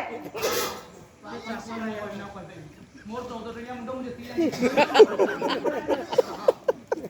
ପୁତନାର ପୂର୍ବ ଜନ୍ମକୁ ବାପା ଟିକେ ଆସ ସତ୍ୟ ଯୁଗ କଥା ଆଜ୍ଞା। ଯେତେବେଳେ ବାମନ ଅବତାର ହେଇଥିଲେ ଭଗବାନ ବଳି ଦ୍ୱାରକୁ ଭିକ୍ଷା ମାଗିବାକୁ ଗଲେ ପରେ ଇଏ କଣ ମାର ବଳି ଦ୍ୱାରକୁ ଗଲାବେଳେ ଯେତେବେଳେ ବାମନ ଅବତାରକୁ ଦେଖିଲା କିଏ ବଳିର ଝିଅ ରତ୍ନମାଳୀ ଦେଖିଦେଲା କହିଲା କେଡ଼େ ସୁନ୍ଦରିଆ ପିଲାଟିଏ ଏଇଭଳିଆ ସୁନ୍ଦରିଆ ପୁଅଟିଏ ଯଦି ଭଗବାନ ମୋତେ ଦିଅନ୍ତେ କିଛି ଦିନ ଟିକେ ମାତୃତ୍ୱର ସ୍ନେହକୁ ଟିକେ ଦିଅନ୍ତୁ। ଅନ୍ତର୍ଯାମୀ ପୁରୁଷ ମନର ବାର୍ତ୍ତା କଥା ବା ଜାଣିଲେ କହିଲେ ମାଲୋ ପୁଅଟିଏ ଚାହୁଁଛୁ ତ ଯା ତୃତୀୟ ପାଦରେ ଯେତେବେଳେ ବଳିକୁ ବାପା ପାତାଳରେ ଚାପିଲେ ରତ୍ନମାଳୀ ଦେଖୁଛି କହିଲା କିରେ ଏ ତ ସାଧାରଣ ପିଲା ନୁହଁ ମୋ ବାପାକୁ କଣ ତୃତୀୟ ପାଦରେ ପାତାଳରେ ଚାପିଲାଣି ଏଇଭଳିଆ ପୁଅଟିଏ ଭଗବାନ ଯଦି ମୋ କୋଳରେ ଦିଅନ୍ତେ ମୁଁ ତାକୁ ସ୍ତନରେ କାଳକୂଟ ବିଷ ଦେଇକି ମାରନ୍ତି ରେ। ଅନ୍ତର୍ଯାମୀ ପୁରୁଷ ଲୀଳାମୟ ଠାକୁର ଅନ୍ତରର ବାର୍ତ୍ତା କଥା ଭିଡେ କଲେ ମାଲୋ କାଳକୂଟ ବିଷ ଦେଇକି ମାରିବୁ ତ ଯା ତଥାସ୍ତୁ ରହମ ଯାହାର ଯେଉଁ ଭାବ ଦେଖି ଠେଙ୍ଗା ମୁଁ ଦିଅ ଶଳେ ତ ଭାଗବତ ରଖେ ବଡ ଭାଇ ପୁତନା ବିଷ ନେଇକି ଗଲା କୋଉଠି? ହଁ କହ ପୁତନା ବିଷଟା କୋଉଠି ନେଇକି ଗଲା? ସ୍ତନରେ କେମିତି ନେଲା?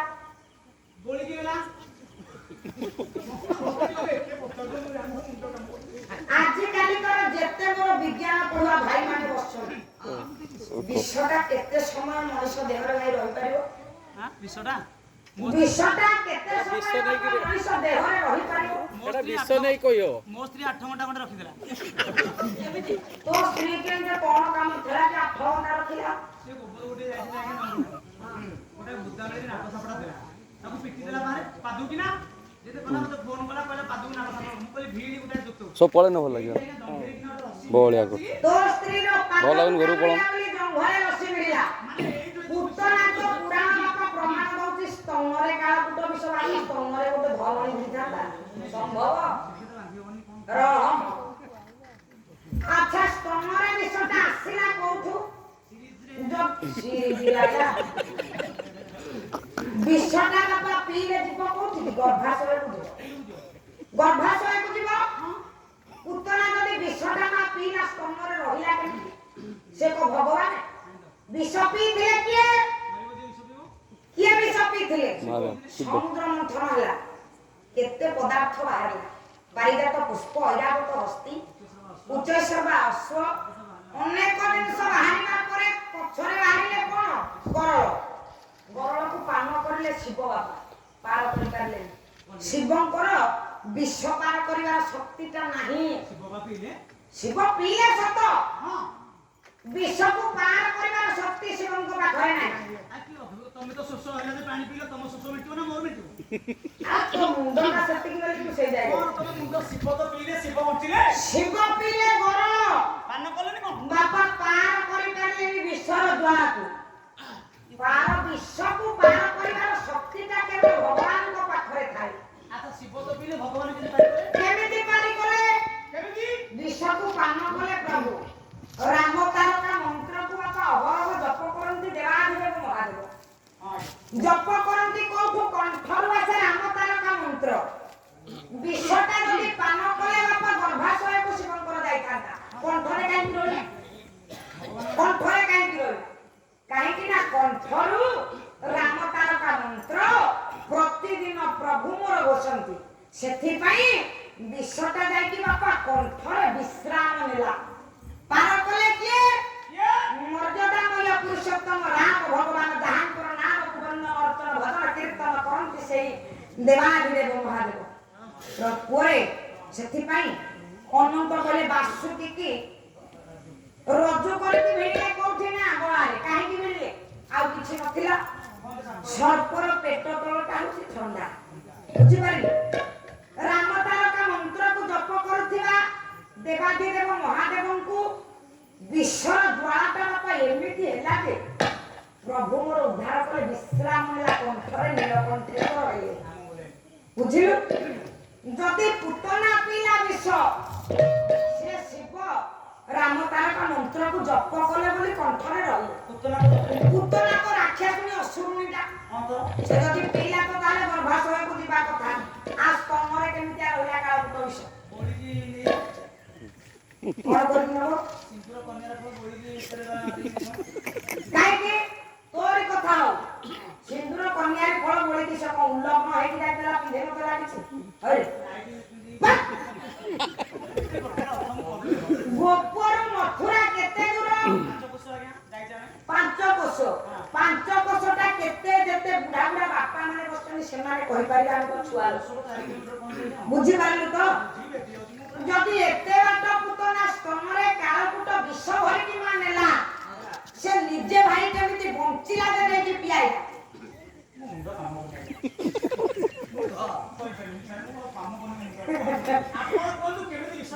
ବସେ ମୁଁ କହୁଛି ତାକୁ କଣ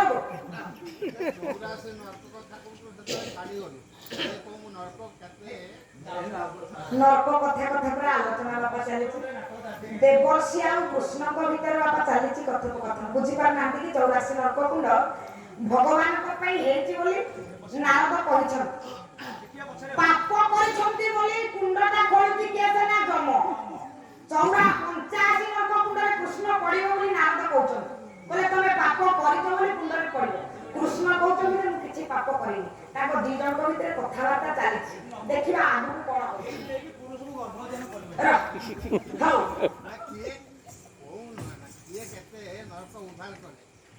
ବାପା ପୁତୁ ନାମକ ନର୍କ କୁଣ୍ଡରୁ ପୁଅ ଗୋଟିଏ ନର୍କ କୁଣ୍ଡରୁ ଉଦ୍ଧାର করে ବାକି ତ କରୁ ଝିଅ 83 ଝିଅ ତଥାପି ମା ମାନେ ଝିଅଟି ହେଲେ ମନ ଦୁଃଖ કરે ଝିଅ ହେଲେ ଉଖୁଡା ବାଣ୍ଟି ଦଉଛୁ ମିଠା ଖାଲି ପୁଅ ହେଲେ ମିଠା ତେଣୁ આપણે ସିଆଡକୁ ଗଲେ ଦୁନିଆ ଆଲୋଚନା ନାରଦ ପୁତନା ବିଷ ଆଣିଲା କୋଉଠୁ ମା ମାନେ କେବଳ କହିପାରିବେ 10 ମାସର 10 ଦିନରେ ଯେତେବେଳେ ମା ସନ୍ତାନଟିଏ ବା ସନ୍ତତିଟିଏ ଜନ୍ମ ଦିଅନ୍ତି ଆରେ ବାହାରକୁ ଯାଉଛନ୍ତି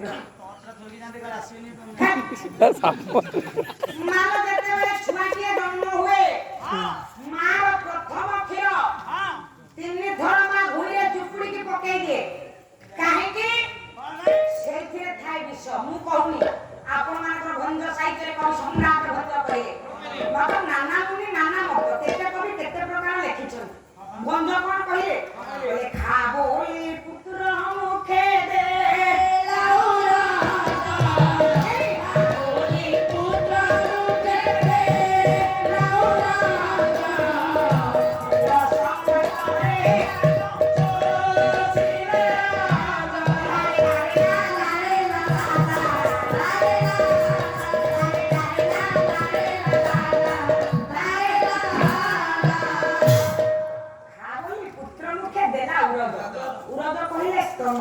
ସ୍ତନକୁ ଯେତେବେଳେ ଖା ବୋଲି କୃଷ୍ଣଙ୍କୁ ଦେଇଛି ମନରେ ବିଷ ଭରିକି ଯାଇଥିଲା ମା ବିଷ ଭରିକି ଯାଇଥିଲା ମନଟା ତାର ବିଷାକ୍ତ ହେଇକି ଥିଲା ପୁତନାକୁ ତାରିଲି ଉଦ୍ଧାର କଲି ପୁତନାଟା କିଏ ରତ୍ନମାଳୀ ବଳିର ଝିଅ ତାର ମନସ୍କାମନାକୁ ପୂରଣ କଲି ମୁଁ ତାକୁ ମାରିନି ଆଉ ପାପ କଣ କଲି ତାକୁ ତାରିଦେଲ ହଁ ତାକୁ ମାରିନ ତାକୁ ମାରିନି ମୁଁ କିଛି ପାପ କରିନି ମୋ ପାଇଁ କୋଉ କୁଣ୍ଡ କିଏ ଜମ ତିଆରି କରିଛି ମୁଁ ଜାଣିନି ଗାଲି ବେଲି ଯୋଡା ଏଥର ଯେତେବେଳେ ପେଲିବ ମୁଁ କଣ ଆପଣ କରିବ ତମେ ଯଦି କର ମୁଁ ମାରି ନ ମାର ନାରଦ କହିଲେ ପ୍ରଭୁ ତମ ପାଇଁ 85 କୁଣ୍ଡ ଖୋଳୁଛି ଜମ ଆଉ ତ ସକାଶୁର ଅକାଶୁର ଧେନୁକାଶୁର ମାରିବ ନା ସବୁ କଲମ କଲେ ଭାଗବତରେ କଣ କହିଲେ କଲେ ଦୁଷ୍ଟମୀ ବାରି ସନ୍ଥ ପାହାଡ଼ ଗୋବିନ୍ଦା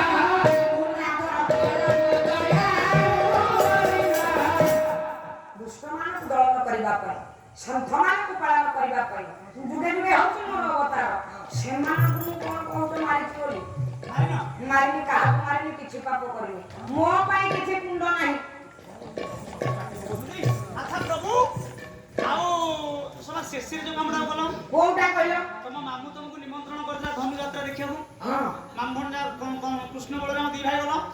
କଣ ଶୁଣ ତମେ କେମିତିଆ ଭଣଜା ଯେ ତମେ ଯାଉ ଯାଉ ନାମଟାକୁ ମାରି ଦେଇକି ନାଇକି ନାଟ କରିଦେଲ କୁହ କୁହ ଏତେବେଳେ ଧରିଛି କଂସକୁ କଣ କୃଷ୍ଣ ବାପା ମାରିଛନ୍ତି? ଯଦି କୃଷ୍ଣଙ୍କ ନାମକୁ ନେଲେ କୃଷ୍ଣକୁ ଦେଖିଲେ ଆମେ ମରିବା ତାହେଲେ କୃଷ୍ଣ ନାମ ଏଠି ଗାଇବା କାହିଁକି? କୃଷ୍ଣଙ୍କର ନାମକୁ ବାପା ନେଲେ କୃଷ୍ଣଙ୍କର ଚେହେରାକୁ ଦେଖିଲେ ଯଦି ମରିଯିବା କାହିଁକି କୃଷ୍ଣଙ୍କ ନାଁକୁ ଭଜିବା ଏଠି? ଆଉ କଂସ କାହିଁକି ମଲା? କଂସ କୃଷ୍ଣକୁ ଦେଖିକି ମରିଛି। କୃଷ୍ଣକୁ ବା ତମେ ଦେଖ ମଞ୍ଚ ତିଆରି କରିକି ବସିଛି ବାପା କଂସ। କୃଷ୍ଣ ଦେଖି ମନି କୃଷ୍ଣ ବଳରାମକୁ ଡକେଇ ଦେଇକି ଆସୁଛନ୍ତି। ଆସିବା ସମୟରେ କୃଷ୍ଣଙ୍କର ଏମିତି କୋଉ ରୂପଟାକୁ ଦେଖିଦେଲା ଯେ କଂସ ମଞ୍ଚରେ ଖସି ପଡିକି ମରିଗଲା। କୃଷ୍ଣ କଣ ଜାଣିପାରିଲା? ନାଇଁ ରେ କାଳ ରୂପକୁ ଦେଖିଲା ମହାକାଳ ରୂପ। ଦ୍ୱାରକା ଲୀଳା ଭାଗବତ ପଢେ କହିଲେ ମଞ୍ଚାରୁ ପଡି ମାମୁଁ ମଲା ମଞ୍ଚାରୁ ପଡି ମାମୁଁ ମଲା ମଞ୍ଚାରୁ ପଡି ମାମୁଁ ମଲା ମଞ୍ଚାରୁ ପଡି ମାମୁଁ ମଲା ମୋତେ କଦଳୀ ଭଲ ପିଲା ମୋତେ କଦଳୀ କହିଲେ ମଞ୍ଚାରୁ ଖସି ପଡିକି ତା ଜୀବନଟା ଗଲା। ତମେ ମାନି ମହାକାଳ ରୂପକୁ ଦେଖିଲା ମୁଁ ତାକୁ ମାରିନି ମୁଁ କିଛି ପାପ କରିନି କିଛି ବାପ କରିନା ନାଇଁ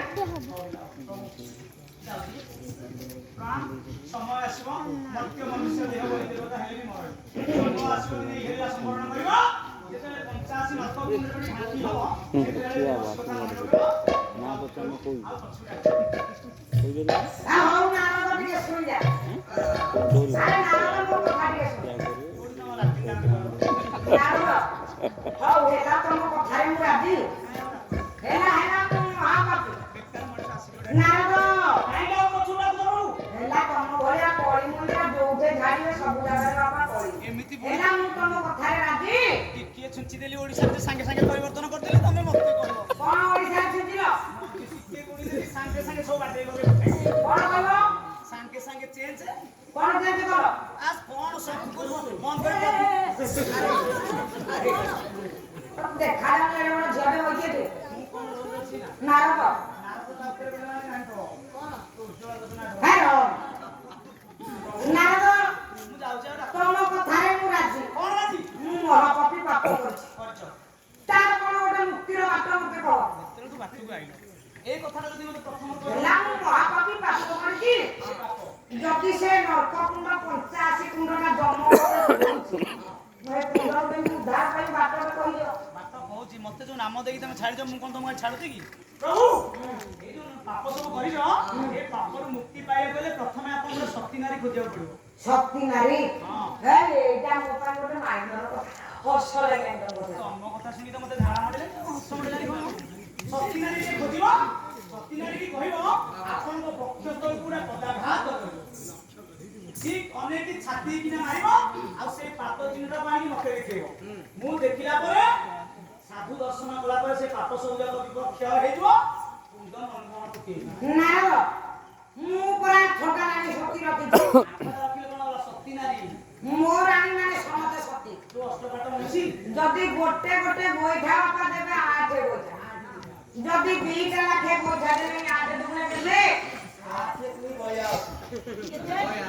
ତ ଦିହେକରେ କିଏ ପାଠ ପଢିଦେଲା ଆଠେ କେତେ ହଉଛି ନିଶାନି ନିଶାନ 8ରେ 2 ବୟା 8 ଦୁଗୁଣେ କେତେ ହଁ 16ଟା ଗୋଇଠା କେତେ ଗୋଇଠା ନ ଏତେ ବଢିଆ ଦରକାର ନାହିଁ ପ୍ରଭୁ ଯୋଉ ସତୀ ନାରୀ ଆପଣ ଘରେ ଅଛନ୍ତି ଏଇଠି ମୁଁ ଅପେକ୍ଷା କଲି ମୁଁ ସିଂହ ଦ୍ୱାରରେ ଯାହା ଗୋଟିଏ ରାଣୀଠୁ ଗୋଟିଏ ଗୋଇଠା ଆଣି ମତେ ଦେଖିଲ ହଉ ତମେ ଏଠି ବସ ମୁଁ ରାଣୀ ହଂସପୁର ମୁଁ ଯାଉଛି ତମ ଘରେ ଏ ଗୋଟେ ଗୋଇଠା ଆଣିକି ଦେଖେଇଲେ ତମକୁ ଜମ ନର୍କ କୁଣ୍ଡରୁ ଉଦ୍ଧାର ପାଇବ ଯାଅ କେତେ ସତୀ ଦେଖିଛି ତମେ ହଁ ତମେ ଏଠି ବସ ହଁ ବସିଯିବ ବସିଲେ ଯାହା ମୋ ପାଇଁ ବସି ଯାଉଛି ଟାଇମ୍ ଜୟ ଜୟ ଜଗନ୍ନାଥ ହେ ଜୟ ଜଗତପତି ଜୟ ଜଗତପତି ଜୟ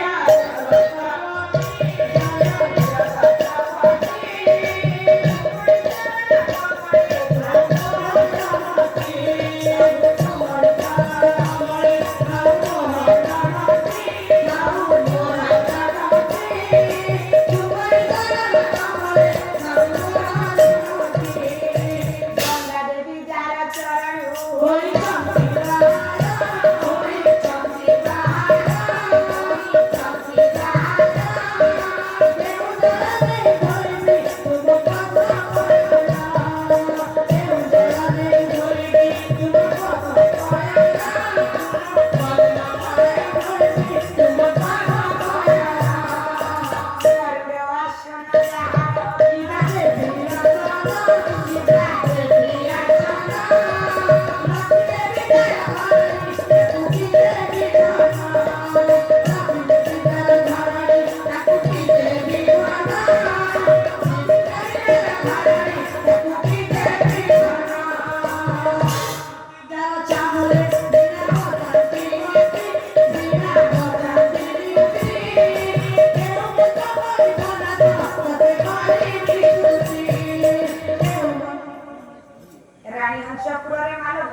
କୃଷ୍ଣ ଗୋଟେ ବୋଇଠା ଦିନ ପାଇଁ ଗଲେ ସତୀ ନାରୀର ବୋଇଠା ଦିନଟି ଆଣିଲେ ଭଗବାନ କୃଷ୍ଣଙ୍କ ପାଇଁ ଖୋଳା ହେଇଥିବା 85 ନର୍କକୁଣ୍ଡ ଉଦ୍ଧାର ପାଇଲେ ଡାକିଲେ କହିଲେ ସତ୍ୟଭାମା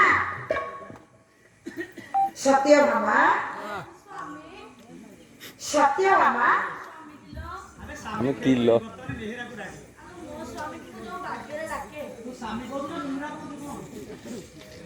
ସତ୍ୟଭାମା ସ୍ୱାମୀ ଆରେ ତମକୁ ମୁଁ କେତେବେଳେ ଡାକିଲିଣି ସତେ ହଁ ଆଜି କେମିତି ମୋ କଥା ମନେ ପଡୁଛି ଯେ କହିଲ ସତ୍ୟଭାମା ତମେ ତ ଜାଣିଛ ମୁଁ ତମକୁ କେତେ ଭଲ ପାଏ ହଁ ସେଇଥିପାଇଁ ଆଜି 6 ମାସ ପରେ ବୋଧେ ଆଇଛ ସତ୍ୟଭାମା ସ୍ୱାମୀ ଆମ ପୁରକୁ ନାରଦ ଅତିଥି ହେଇକି ଆସୁଛନ୍ତି ଭଲ କଥା ଆସିଛନ୍ତି ଯେ ନାରଦ ଯୋଉ କଥା କହୁଛନ୍ତି ହଁ ତମେ ଯଦି ଶୁଣିବ ତୁମ ପାଦ ତଳୁ ମାଟି ରହିବନି କହିଲେ ସତ୍ୟଭାମା ସ୍ୱାମୀ ନାରଦ କହୁଛନ୍ତି କଣ କହିଲେ ତମ ସ୍ୱାମୀ କୃଷ୍ଣ ସଂସାର ଭିତରେ କେତେ ଗୁଡିଏ ପାପ କରି ପକେଇଛନ୍ତି ତମ ସ୍ୱାମୀ କୃଷ୍ଣ କୁଆଡେ ମହାପାପ ଏଇ କଥା ନାରଦ କହିଲେ ହଁ ତମେ ତାକୁ କଥା ଶୁଣୁଛ ସେ ସୁଦୂର ଆଉତର କାରବାର କରାଯାଏ ତମେ ତାକୁ କଥା ଶୁଣୁଛ ଏ କହିଲେ କଥା ଶୁଣୁଛ ମୋ ସ୍ୱାମୀ ପୁଣି ମହାପାପୀ ତମ ସ୍ୱାମୀ ମାନେ ତମେ କିଏ କି? ମୁଁ ରାଣୀ ସ୍ୱାମୀ ଗୋପାଳ ରାଣୀ ମାହେରା ଆଲୋ ମୁଁ କୃଷ୍ଣଙ୍କର ରାଣୀ କଣ ଜାଣିପାରୁନ ବାପାଙ୍କୁ ତୁ ମୁହଁଟା ଦେଖିବ ଯେ କଣ ବାପା ତାପରେ ଦେଖିବ ଏଇ ରାଣୀ ଭଳିଆ ଦେଖାଯାଉଛି ନା ମୁଁ ରାଣୀ ଭଳିଆ ଦେଖାଯାଉନି ତୁ ରାଣୀ ସତ୍ୟଭାମା ସ୍ୱାମୀ ତମେ ଯଦି ଚାହିଁବ ମୁଁ ଚାହିଁବି ମୁଁ ଏଇ 85 ନର୍କକୁଣ୍ଡରୁ ଉଦ୍ଧାର ପାଇଯିବି ସୁନ୍ଦରୀ ମୁଁ ଚାହିଁଲେ ହଁ ଟିକେ କହୁନ ତାହେଲେ କୁହ ରାଣୀ ମୋ ବକ୍ଷସ୍ଥଳକୁ ଲକ୍ଷ୍ୟ କରି କଣ ଗୋଟେ ଗୋଇଠା ଚିହ୍ନଟିଏ ଦେଇପାରିବ ରାଣୀ କଣ କହୁଛ ତମେ ଗୋଟେ ଗୋଇଠା ଚିହ୍ନଟିଏ ଦେଇଦିଅ ସତ୍ୟଭାମା ମୁଁ ତମର କଣ ହେବି ଆରେ ତମେ ମୋର ସ୍ତ୍ରୀ ହବ ସ୍ତ୍ରୀ ହେଇକି ଯେମିତି ସ୍ୱାମୀକି ପଦାଘାତ କରି ଦେଖିବାକୁ ନା ସେ ସ୍ୱାମୀକି ଦେବନି ଦେବସ୍ୱର ଭିତରେ ମାରିବ ମଝିରେ ପୁଷୁଛନ୍ତି ସ୍ୱାମୀକି କେମିତି ଦେବି ସତ୍ୟଭାମା ତମେ କଣ ଗୋଟେ ଗୋଟେ ପାଦ ଚିହ୍ନଟେ ଦେଇପାରିବ ଗୋଟେ ପାଦ ଚିହ୍ନଟିଏ ଦେଇଦିଅ ରାଣୀ ଏଇଟା ହବନି ତମେ ଯଦି କହିବ ଆଉ ସବୁ କାମ କରିବି ଦବନି ଜୀବନ ଦେବି କହୁନ ଜୀବନ ଦେଇଦବ ପାଦ ଚିହ୍ନ ମତେ ପଦାଘାତ କରିଦେବି ମାନ ପ୍ରଥମ ରାଣୀଙ୍କ ପାଖରୁ ଫେରିଲେ ଆଉ ରହିଲେ 7 ରାଣୀ ଗୋଟିଏ ସତୀ ଜେଲ୍ ଜଣଙ୍କ ପାଖରୁ ଫେରିଲେ ଦେଖିବା ଆଉ ଜଣଙ୍କ ପାଖକୁ ଯିବା ସେଇଟା ସତୀ ତମ ଘରେ ରଖିଥିଲା କହିଲେ ମିତ୍ରବିନ୍ଦା ମୋ ସୁନ୍ଦରୀ ମିତ୍ରବିନ୍ଦା ମିତ୍ରବିନ୍ଦା ତମ ପାଖକୁ ଗୋଟେ କାମରେ ମୁଁ ଆସିଥିଲି ତମ ରାଣୀଙ୍କର ଗଳା ନା ଗୋଟେ ନଳା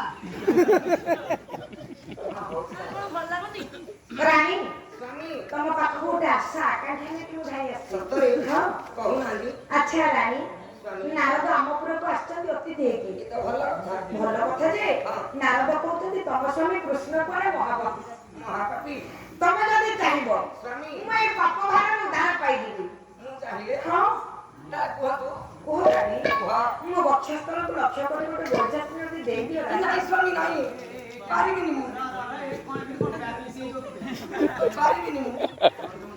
ଗୋଟେ ଗୋଇଠା ଚିହ୍ନଟିଏ ଦେଇଦିଅ ଦେଇପାରିବନି ଜମା ଦେଇପାରିବନି ନା ବାପା 3 ଜଣଙ୍କ ପାଖରୁ ମା ଫେରିଲେ ଆଉ ରହିଲେ 6 ଏପଟେ କୃଷ୍ଣ ଭାବୁଛନ୍ତି ସତେ କଣ କେହି ଜଣେ ଗୋଇଠା ଚିହ୍ନ ଦେବେ ନା ମୁଁ ସତେ 50 କୁଣ୍ଡରେ ଡାକିଲେ କଲେ ସୁଚିସ୍ମିତା ସୁଚିସ୍ମିତା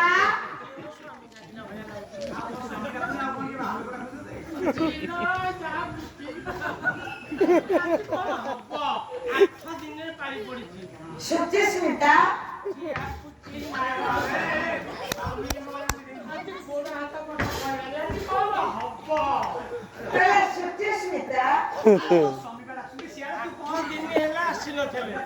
ସେ ଉପର ମହଲ ତଳକୁ ଆସୁନାହାନ୍ତି ଆଜି ଯାହାହେଲେ ଗୋଟେ କଣ ହବ ସ୍ୱାମୀ ସୁଚିସ୍ମିତା ମୋ ସୁନ୍ଦରୀ ମୋ ପ୍ରାଣଧନ ତମ ପାଖକୁ ଗୋଟେ କାରଣ ନେଇକି ମୁଁ ଧାଇ ଆସିଛି କାରଣ କଣ ସୁଚିସ୍ମିତା ଆମ ପୁରକୁ ନାରଦ ଆସିଛନ୍ତି ବାବା ଯାଇଛି କୋଉଠି ବଇଛି ଦେଖ ନା ଏଠି ପୁରା ବସିଛନ୍ତି ମୁଁ ରାଣୀକି ଦେଖିକି ମୋର କଣ ହେଇଗଲାଣି ତୋର କଣ ହଉଛି? ବେଶୀଟି ଆଠ ସିଆଡେ ଉପର ମହଲରୁ ଅପାଙ୍କ ଠୁ ମୋ ପାଖକୁ ଆସୁନାହାନ୍ତି। ଆଜି ତ ଗୋଡ଼ କଥା କହିଲାନି କଣ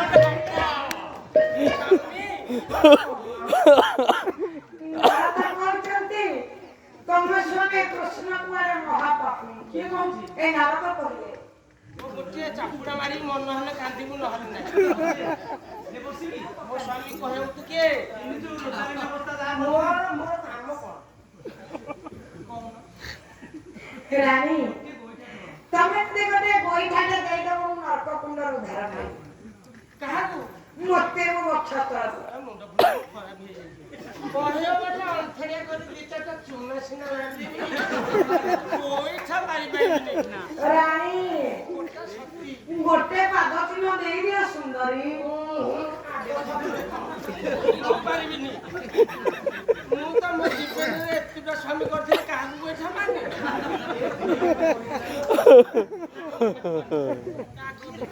କାଳ ଫେରିଗଲେ 7 ଜଣ ରାଣୀଙ୍କ ପାଖରେ। ଭଗବାନ କୃଷ୍ଣଙ୍କର ବାପା ଅଷ୍ଟପାଟ ବଂଶୀ ଭିତରେ ରୁକ୍ମିଣୀ ହେଲେ ପାଟରାଣୀ। ରୁକ୍ମିଣୀ କି ଆଇଲା। ଭଗବାନ କୃଷ୍ଣ ଟିକେ ଆଇଲା ରୁକ୍ମିଣୀ। ଅନେକ ଦିନ ହେଲା ରୁକ୍ମିଣୀଙ୍କର ପୁଅକୁ ଆଜ୍ଞା ଯାଇନା। ମାନମୟୀ ସୁନ୍ଦରୀ ଅଭିମାନିନୀ ମାନ କରିକି ମା ବସିକି ଶୋଇଛି। ବସିକି କାନ୍ଦୁଛି। ଶୁଭୁନି କାନ୍ଦ। ନାରୀଟିଏ ବସିକି କାନ୍ଦିଲେ ମୁହଁଟି କେମିତି ଦେଖାଯାଏ? ଉମାକାନ୍ତ ଚୌକିସା। ଖାଲି ରୁକ୍ମିଣୀ ନୁହଁ, ନାରୀମାନେ ଯେତେ ଅଛନ୍ତି, ଜଣେ ନାରୀ ଯଦି ବସିକି କାନ୍ଦିବ ତା ମୁଖଟା କେମିତି ଦେଖାଯାଏ? ନାଇଁ ରେ କମଳାକାନ୍ତ ଚୌକିସା କଣ କହିଲେ? କହିଲେ କମଳାକାନ୍ତ ବାହାନ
ହଉ ବାବୁରେ ଟିକେ ଅର୍ଥ କରିବା।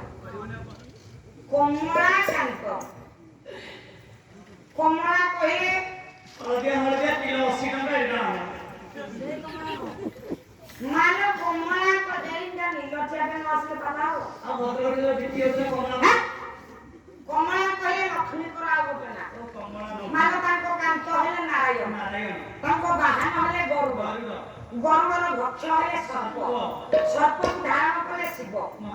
ଶିବଙ୍କର ନାରୀ ହେଲେ ପାର୍ବତୀ। ପାର୍ବତୀଙ୍କର ଜନ୍ମ ହେଲେ ସିଂହର ଶତ୍ରୁ ସିଂହିକାର ଶତ୍ରୁ ରାହୁ ଯେତେବେଳେ ଚନ୍ଦ୍ରକୁ ଗ୍ରାସ କରନ୍ତି ଚନ୍ଦ୍ରର ମୁଖଟି ଯେମିତି ମ୍ଳାନ ଦେଖାଯାଏ ଇଏ କାନ୍ଦୁଥିବା ନାରୀର ମୁଖଟି ସେମିତି ମ୍ଳାନ ଦେଖାଯାଉଛି। କହିଲେ କନକପୁର ସୁବର୍ଣ୍ଣପୁର କୋଉଟା? ସୁନାରପୁର କାହାର? ରାବଣର ଶତ୍ରୁ କିଏ? ରାମଙ୍କର ଭୂତ କିଏ? ହନୁର ଭଣ୍ଡାର କିଏ? ଗାଲ। କରିଛି ପାଣି ସଂଯୋଗ। କରି ଅର୍ଥ ହସ୍ତି ପାଣି ସଂଯୋଗ ପାଣି ଅର୍ଥ ହସ୍ତ ଅର୍ଥାତ ହାତକୁ ଗାଲରେ ଗାଲ ପର୍ଯ୍ୟନ୍ତ ହସ୍ତ ଦେଇକି ବସିଛି। ରବି ସୂତ୍ର ରବି କହିଲେ କିଏ? ସୂର୍ଯ୍ୟଙ୍କର ସୂତ କର୍ଣ୍ଣ ପର୍ଯ୍ୟନ୍ତ ଗାଲଟି ହାତ ଦେଇକି ବସିଛି।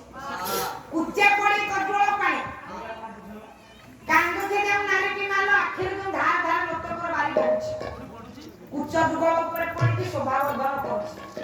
କେମିତି କରି ରିପୁ ପତି ଭକ୍ତି ଶିରେକି ଜାଣି ପରେ କରି କହିଲେ ହସ୍ତିର ଶତ୍ରୁ ସିଂହର ପତି କଣ ସବୁ ଖାଲି ମତେ କଥା 3 ଜଣ ବସିଛନ୍ତି ପଇସା 14 ଟଙ୍କା ବୋଧେ 15 ଟଙ୍କା ଅର୍ଥ କରିବି ରୋଲ କରିବି ସବୁ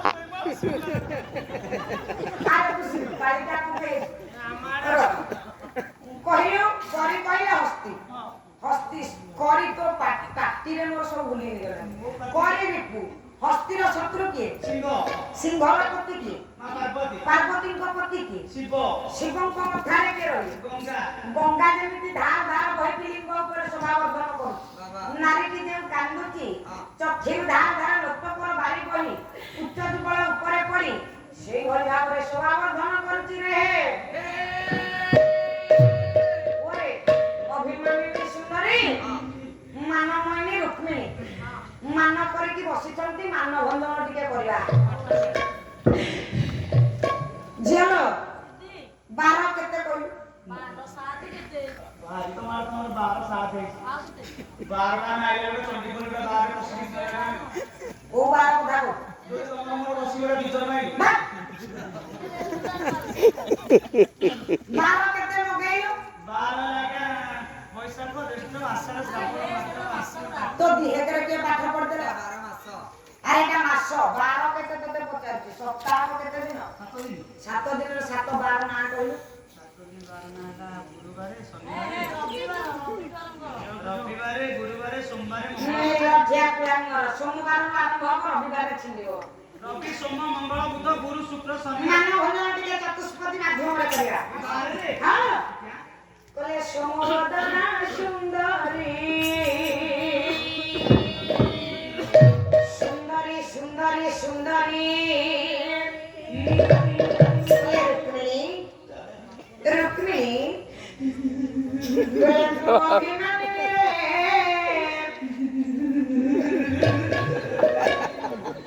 ମୁଁ ଗଜଗାମିନୀ ରେ ଆଲୋ ଏ ରାଣୀ ମାନେ ଏମିତି ମା ମାନେ ହଉଛନ୍ତି ସ୍ୱାମୀ। ଆଚ୍ଛା ତମେ ଅଭିମାନିନୀ ନୁହଁ ତମେ କିଏ? କହିଲେ ସୁନ୍ଦରୀ ରୁକ୍ମିଣୀ କହିଲେ ମୁଁ ଅଭିମାନିନୀ ରେ ପ୍ରିୟତମାରେ ଖସି ପଡ଼ିବ ପ୍ରିୟତମାରେ ମୁଁ ପ୍ରିୟତମା ନୁହଁ ମୋ ରାଣୀ ପଣ୍ଡାରେ ରାଣୀ ପଣ୍ଡା ନାଁଟା ଧରୁଛୁ ଷ୍ଟେଜରେ କହୁଛି କୋଉ ଭାଇ ମାନେ ଭିଡିଓ କରିଥିବେ ଛାଡ଼ିଦେବେ। ମୁଁ ତାଙ୍କ ଇନଷ୍ଟାଗ୍ରାମ ମୁଇଟା ସିଝିଯିବ ଏକାଥରେ ସାଇଜ ହେଇଯିବ। କହିଲେ ସୋମବଦନା ସୁନ୍ଦରୀ କହିଲେ ମଙ୍ଗଳେ ତୁ ଚାହିଁଧାରେ ସୋମବଦନା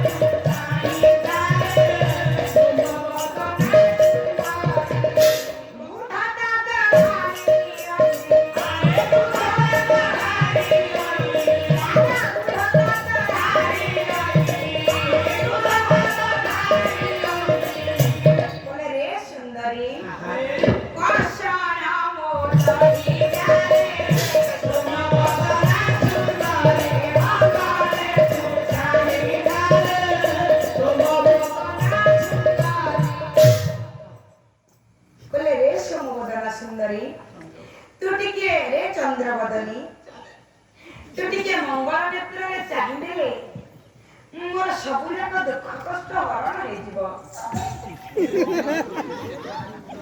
ଝିଅ ଗଲା ସୋମ ଗଲା ମଙ୍ଗଳ ଗଲା ବୁଧ ଆସିବ ଗୁରୁବାର ଆସିବ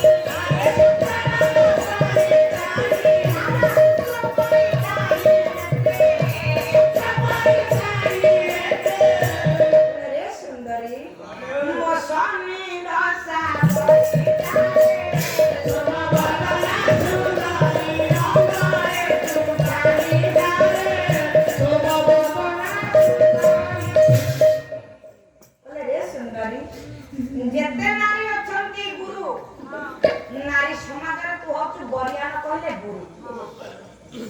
ଶୁକ୍ର ପରି ଶୁକ୍ର ଯେମିତି ଗୋଟିଏ ନେତ୍ରରେ ଚାହାନ୍ତି, ତୁ ଦିଟା ନେତ୍ରରେ ନ ଚାହିଁଲେ ନାହିଁ, ଗୋଟିଏ ନେତ୍ରରେ ଟିକେ ଚାହିଁଦେଲେ ମୋର ଶନି ଦଶା ଟିକେ ଦହନ ହେଇଯିବ। ମୁଁ କଣ କଳା ବି ଗୋଟେ ଆଖିରେ କହିଲେ ଅଭିମାନିନୀ ଗଲା ଶନିବାର ଝିଅ ଆସିବ ରବିବାର, କହିଲେ ରବି ଛାୟା ପରି ପାଶ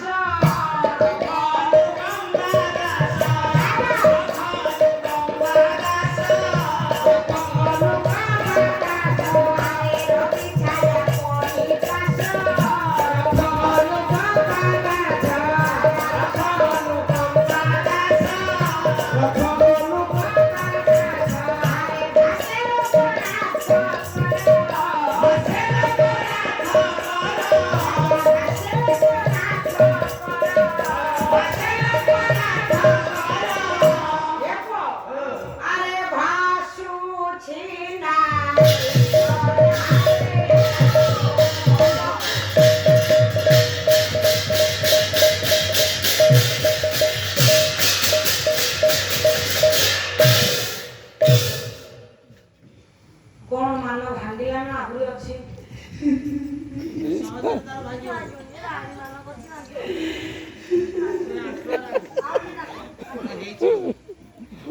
ମାନ ଭାଙ୍ଗିନି ସେ ଟିକେ ପଢୁଆ ହାଁ ପାଠ ପ୍ରବଳ ପଢିଛି, ତା କୋଉଥିରେ ଡାକିଲେ ସେ ଶୁଣିବ? ବର୍ତ୍ତମାନ ତା ଯୋଉ ଅବସ୍ଥା ତା ଦିହରେ ବାସରେ ଲାଗିଲା ଭଳିଆ ହଉଥିଲା। ତା ମାନେ ତାକୁ କେତେ ପ୍ରକାର ଭାଷାରେ ଡାକିଲା ଶୁଣ? ଆଚ୍ଛା ରାଣୀ ତମକୁ କୋଉଥିରେ ଡାକିଲେ ତମ ମାନ ଭାଙ୍ଗିବ? ଆରେ ମାନଟା ସିନା ଭାଙ୍ଗିଲେ ବାପା ମୁଁ ବୋଝାସନଟେ ନେଇକି ଯିବି, କୃଷ୍ଣ ଯେତେ ଚଲେଇଲେ କଣ ହବ? ରାଣୀ ତ ମାନ କହିବ। ମାନ ସାବିତ୍ରୀ ବ୍ରତ ହେଇଥିବ, ଟଙ୍କା 5,000 ଦେଇକି ବାବୁ କହିବ ଶାଢୀ ଆଣିବ, ଯଦି ନ ଆଣିଲେ ରାତି ସାରା କେତେ ମାନ ଭଞ୍ଜନ ହଉଛି ଦେଖା ଅଛି ନାଇଁ କି?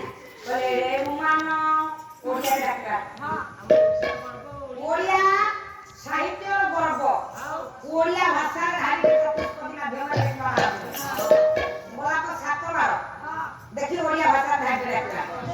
କହିଲେ ରେ ମାନ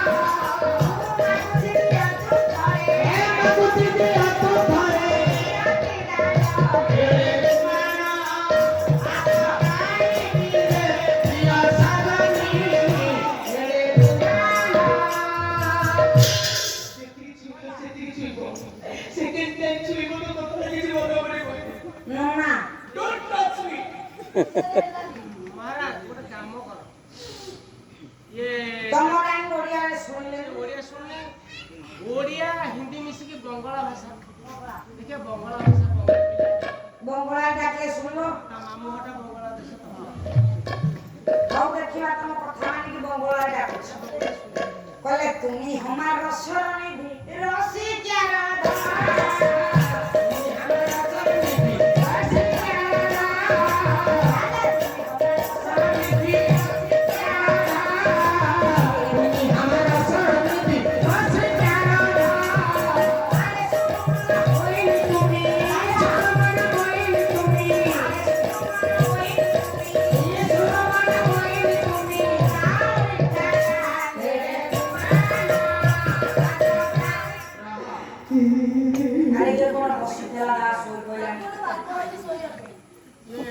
गोटे काम कर तार पसंद है गोटे काम कर आम राष्ट्रीय भाषा हूँ हिंदी कौन मना तमे बराद करतो से सोइलानी देखिए हिंदी रे पदरी डाक तम रानी की हिंदी जणा अछि कि ना मुक्त तमे बराद करतो बहुत प्यार करती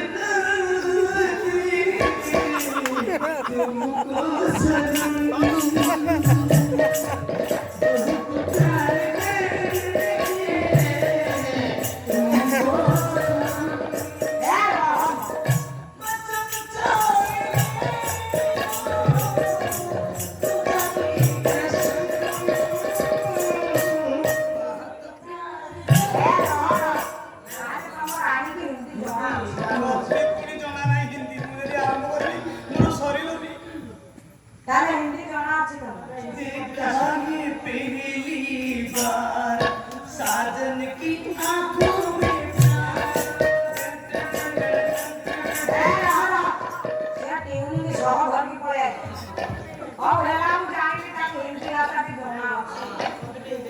ହିନ୍ଦୀରେ କତୁରେ ଡାକିଲେ ଶୁଣିବ ଦେଖିବ ମାନ ଭାଙ୍ଗୁ ହିନ୍ଦୀ ହଉଛି ଯାହା ମାନ ତ ଭାଙ୍ଗିଲେ ଗୋଟେ ଆଡେ ଦେଲେ ମୁଁ ନେଇକି କହିଲେ ତୁ मेरे प्यार होते मेरी जिंदगी का तू मेरे प्यार होते जिंदगी का तू मेरे प्यार होते जिंदगी का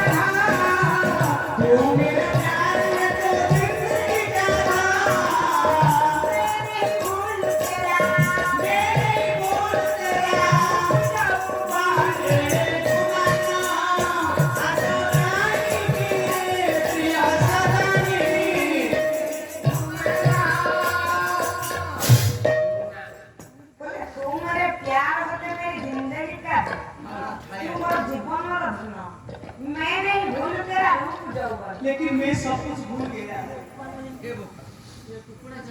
बोले नोना ये सुनिलानी ଗୋଟେ କାମ କର ଇଏ ଏ ଭାଷାଟା ହିଁ ସବୁ ବୁଝିପାରିବ ଦେଖିବା ଇଣ୍ଟରନ୍ୟାସନାଲ ଭାଷା ହେଉଛି ଇଂରାଜୀ ଇଂଲିଶ ସେ ପଢୁଆ ପିଲା ତା ଚାଲି କହୁଛି इंग्लिश रे डाकिबी तम रानी की इंग्लिश जଣା ଅଛି ତା ଧାଡି ମାରିଥିବ ସେ ଆଗ ନାଇଁ ଗୋଟେ କାମ କର ଆମେ ଦେଇ ପାଳି ଧରିବୁନି ସେ ପ୍ରାୟ ପ୍ରାୟ ଭୁଲ ବାହାର କରୁଛି ତମ ପାଳି ଛାଡ ମୁଁ ଏକା ଧରି ଇଂଲିଶ କେ ଧରିବ इंग्लिश रे तमे पूरा पिजी ମନା ଡାକ୍ତର ମୁଁ କଣ ସେଠି ଟ୍ରେନିଂ ଝିଅ ତମେ କଣ ଭାବ କୋଉ ଟ୍ରେନିଂ ସେଠି ଟ୍ରେନିଂ अरे सिटी कहूनु हां से औ गोटी गोटी की गाउटी गोटी गोटी की धरी बोले you are my dear lady you are my dear lady dear माने पिले कोन डियर माने कोन कोठे कोन ସିଏ ଟଙ୍କା ଛୋଟ ପିଲା ତ କଣ डियर माने হয় না डियर माने प्रिय এটি डियर माने प्रिय You are my dear lady, what do I got? You are my dear lady, what do I got? You are my dear lady, what do I got? You are my dear lady, what do I got? How such my best hata? How such my best hata? Hey, ये computer पाई बोल हम बात कर option में pen set English उड़ा उठी पेट साट लुंगी तुआला तो कहली आप कौन करे हाथ माने कोन छुआ बचल हाथ माने कोन कहलु हाथ माने हृदय कहले अब सट में बेस्ट हाथ अब सट में बेस्ट हाथ अब सट में बेस्ट हाथ अब सट में बेस्ट हाथ देखो दादा कांग्रेचुलेशन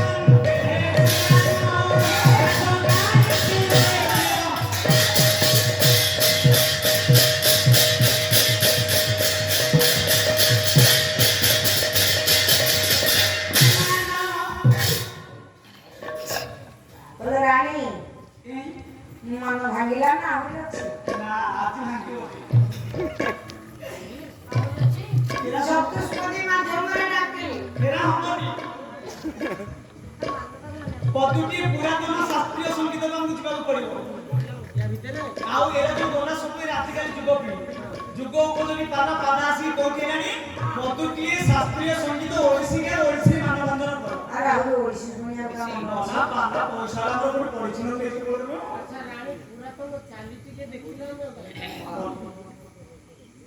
ନା ବକ୍ର ଚାଲି ତମେ ଓଡ଼ିଶୀ ଗାଉନ ଚାଲି ହଉ ओळशी ढाळीटे गायले पण मन भांगियो नाही की ढाळीटे गावची ବେଶୀ देह को असुस्थ ढाळीटे गावची ଗାଉନ ଯାଉ ଯିବ ଗୋଟେ ପଛେ ଯାଉ ମୁଁ ଭାବ ମେନି ବୋଲି ଆଉ प्यारे मोदारसा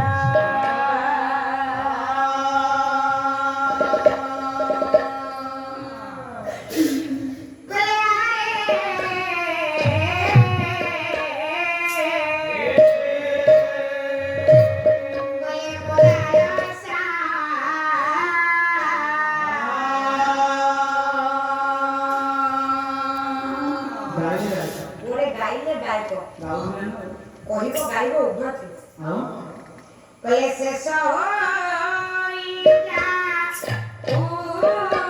उठिया चंद्रनी सा आरे मोदारसा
ଅଛି ହଉ ରାଣୀଙ୍କର ମାନ ଭାଙ୍ଗିଛି କୃଷ୍ଣଙ୍କର ମନ ଟିକେ ଖୁସି ମାଲ ଗା ଧାଡ଼ିଟେ ଗା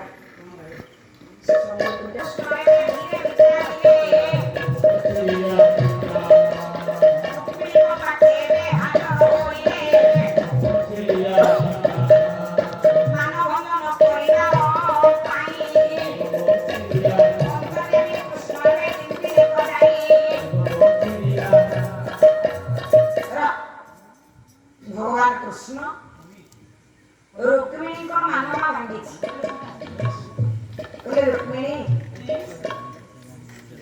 ନାରଦ ଆମ ଘରକୁ ଅତିଥି ହେଇକି ଆସିଛନ୍ତି ନାରଦ କହୁଛନ୍ତି ତମ ସ୍ୱାମୀ ଭଗବାନ କୃଷ୍ଣ ପରେ ସଂସାରରେ ମହାପାପୀ ମୁଁ କୁଆଡେ କେତେ ଗୁଡ଼ିଏ ପାପ କରିଛି ଜମ କୁଆଡେ ମୋ ପାଇଁ ଗୋଟିଏ କୁଣ୍ଡ ନୂଆ କୁଣ୍ଡଟିଏ ଖୋଳିଛି ରୁକ୍ମିଣୀ ଯଦି ତମେ ଚାହିଁବ ମୁଁ ଏଇ 85 ନରକ କୁଣ୍ଡରେ ଉଦ୍ଧାର କରିଯିବି ସୁନ୍ଦରୀ ଏଇଟା ଅସମ୍ଭବ ସ୍ୱାମୀ କୁହ ରାଣୀ ନା ହବନି ମୋ ବକ୍ଷସ୍ଥଳକୁ ଲକ୍ଷ୍ୟ କରି ଗୋଟେ ଗୋଇଠା ସିଲଟିଏ ଦେଇଦିଅ ରାଣୀ ଆପଣ କେମିତି ପାପି ମୁଁ ତ କହୁନାହାନ୍ତି ପାପିରେ ଆପଣ ନାମ ଧରିଲେ କୋଟି କୋଟି ପାପରୁ ବି ରହିଯାଏ ରୁକ୍ମିଣୀ ସେ କଥା ଛାଡ଼ ତମେ ମତେ ଗୋଟେ ଗୋଇଠା ସିଲଟିଏ ଦିଅ ନା ସ୍ୱାମୀ ହେଇପାରିବନି ଗୋଇଠା ସିଲଟିଏ ଦେବ ମୁଁ ଆପଣଙ୍କୁ ହାତ ଯୋଡୁଛି ଆପଣ ହଉଛନ୍ତି ମୋ ସକଳ ତୀର୍ଥ ମୋ ସତୀତ୍ୱ ଧର୍ମରେ ଆପଣ କଳଙ୍କ ଲଗାଉଛନ୍ତି ସ୍ୱାମୀ ଗୋଟେ ନାରୀ ହୋଇ ମୋ ସ୍ୱାମୀଙ୍କ ବକ୍ଷସ୍ଥଳକୁ କେମିତି ପଦାଘାତ କରିବି କହିଲ ମୁଁ ତ ମୋ ପାଦ ତଳେ ପଡୁଛି ସ୍ୱାମୀ ରୁକ୍ମିଣୀ ମା କହିଲେ ସ୍ୱାମୀ ପୟର ଧୂଳିକି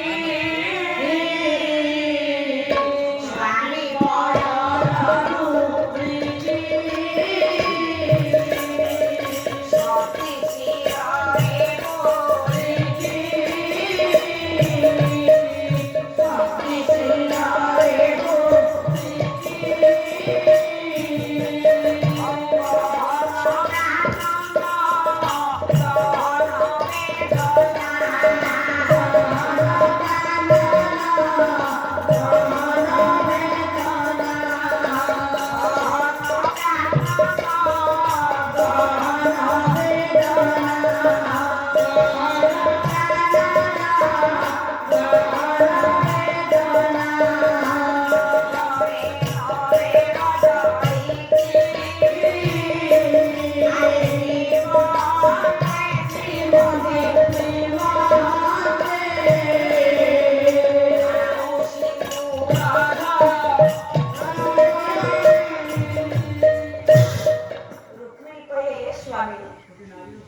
ଗୋଟେ ନାରୀର କିଛି ନଥିଲେ ଚରିତ୍ର ରୂପକ ଧନଟା ହେଉଛି ସର୍ବଶ୍ରେଷ୍ଠ ସମ୍ପତ୍ତି ନାରୀଙ୍କର ସକଳ ତୀର୍ଥ ହେଉଛି ସ୍ୱାମୀଙ୍କର ଚରଣ ସ୍ୱାମୀଙ୍କର ଚରଣ ଛାଡ଼ିଦେଲେ ମାଲ ନାରୀଙ୍କ ଜୀବନରେ ତୀର୍ଥ ବ୍ରତ କିଛି ଦରକାର ନାହିଁ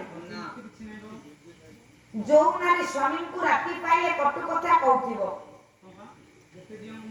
ଯେତେ ମନ୍ଦିରରେ ଯାଇ ଦେବତାଙ୍କୁ ପୂଜା କଲେ ଯେତେ ସାବିତ୍ରୀ ବ୍ରତ କଲେ 5000 ଦେଇକି ଯେତେ ଶାଢ଼ୀ ପିନ୍ଧିକି ଭୋଗରାଗ ନେଇକି ଗଲେ ପଥର ଘରେ ମାର ପଥର ଦେବତାଙ୍କୁ ମୁଣ୍ଡ ପିଟିଲେ ଠାକୁର ଶୁଣିବେ କାହିଁକି ବାପା ଏ କଥା କହିଲି ମୋର ପୂଜ୍ୟସ୍ପଦ ଗୁରୁଦେବ ପଣ୍ଡିତ ବେଦ ବ୍ୟାସ ରମେଶ ଚନ୍ଦ୍ର ପଣ୍ଡା ଭଗବତୀଙ୍କର ଲେଖନୀ ମୋର ଧାଡ଼ିଟେ ନିର୍ଦ୍ଦେଶ କଥା ମନେ ପଡ଼େ ପରେ କଣ କହିଲେ ପଥର ଘରେ ପଥର ପୂଜୁଛୁ ଶିବାସର ପଥର ଶିବାସର ପୂଜୁଛୁ ଶିବାସର ପଥର ଘରେ ପଥର ପୂଜୁଛୁ ଶିବାସର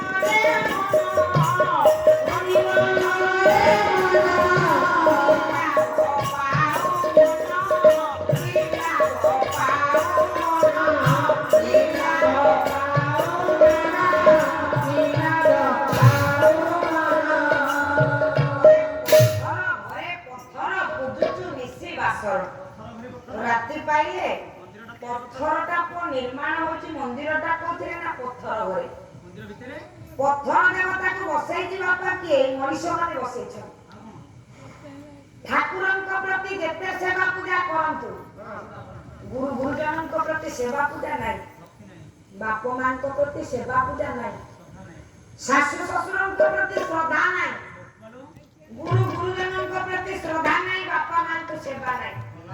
ମନ୍ଦିରରେ ମୁଣ୍ଡ ପିଟିଲେ ଠାକୁର ଶୁଣିବେ ବାପା? କାହିଁ ଏ କଥା କହିଲି? ଘରେ ମନ୍ଦିରରେ ଦେବତାକୁ ବସେଇଛି କିଏ? ମଣିଷ ବସେଇଛି ନାଇଁ କି? କଳି ଯୁଗରେ ବାପା ମାଙ୍କ ପୂଜା ଅଛି। ଘରର ଦେବତା କିଏ? ତାଙ୍କ ପୂଜା ଅଛି କି ମା? ଅଛି। ଗୁରୁ ଗୁରୁଜନଙ୍କ ପୂଜା ଅଛି। ଯୋଉ ପୁଅକୁ ପାଇବା ପାଇଁ ମା ମାନେ 12 ମାସରେ 13 ପର୍ବ କରନ୍ତି। କୋଳରେ ଯେତେ ଝିଅ ଥାଉ ପୁଅଟିଏ ପାଇବା ପାଇଁ ବାପା ମା ମାନଙ୍କ ମନରେ କେତେ ଆଶା, କେତେ ଆକାଂକ୍ଷା। ପରେ ଗଙ୍ଗାରେ ଅସ୍ଥି ବିସର୍ଜନ କରିବ, ବ୍ରାହ୍ମଣ ମାନଙ୍କୁ ଡାକି ଭୋଜି ଭୋଜନ ଦବ, ଏପଟେ ତୁଣ୍ଡରେ ଟିକେ ନିଆଁ ପାଣି ଦବ। ପୁଅଟିଏ ଯୋଉ ମା ମାନେ ମାନସିକ କରନ୍ତି, ଜନ୍ମ ହେଇସାରିଲା ପରେ 10 ମାସର 10 ଦିନରେ ଛୁଆଟିଏ ଜନ୍ମ କରନ୍ତି। ଗର୍ଭର ଯନ୍ତ୍ରଣାଟା କେତେ ସହ୍ୟ କରି ମା ଜନ୍ମ ଦିଏ, କେବଳ ଜନ୍ମଦାତ୍ରୀ ମା ହିଁ କହିପାରିବ। ମାଲୋ, ଛୁଆଟି ଛୋଟରୁ ବଡ ହେଇସାରିଲା ପରେ ମୁଣ୍ଡକୁ ହାତ ପାଇଯିବ ବାପା, ଖାଲି ବାହାଘରଟା ସରିଯିବ, ହାତକୁ ଦି ହାତ ହେଇଯିବ, ହାତକୁ ଦି ହାତ ହେଇଯିବ, ବାହାଘରଟା ସରିଯିବ। ପରେ 10 ମଙ୍ଗଳା ଖାଲି ସରିଯିବ। 10 ତାଲା ବିଲ୍ଡିଂ ଆପଣ ମାନେ ବାଡେଇ ଥାନ୍ତୁ, ପୁଅର 50,000 ରୋଜଗାର ଥାଉ, ବୁଢା ବୁଢୀ ହେଇଗଲା ପରେ ବାପା ମା ସେଇ ବିଲ୍ଡିଂ ଭିତରେ ବାପର ରହିବା ପାଇଁ ଜାଗା ନାହିଁ, ସିঁଢି ତଳେ ବାପାର ବାସ।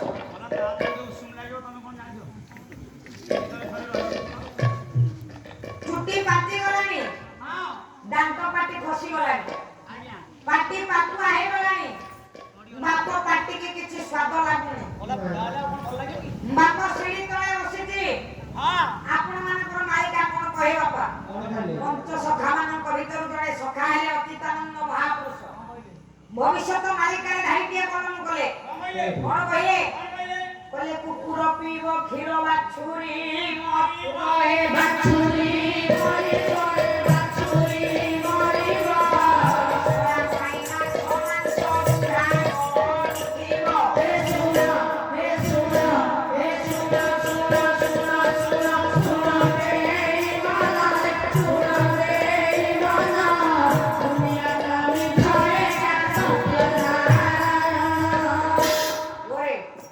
ବାଛୁରୀଙ୍କ ଠାରୁ କେତେ କଷ୍ଟରେ କ୍ଷୀର ଦୋହନ କରିବା, କାହାଠୁ ନା ଗାଇଛୁ।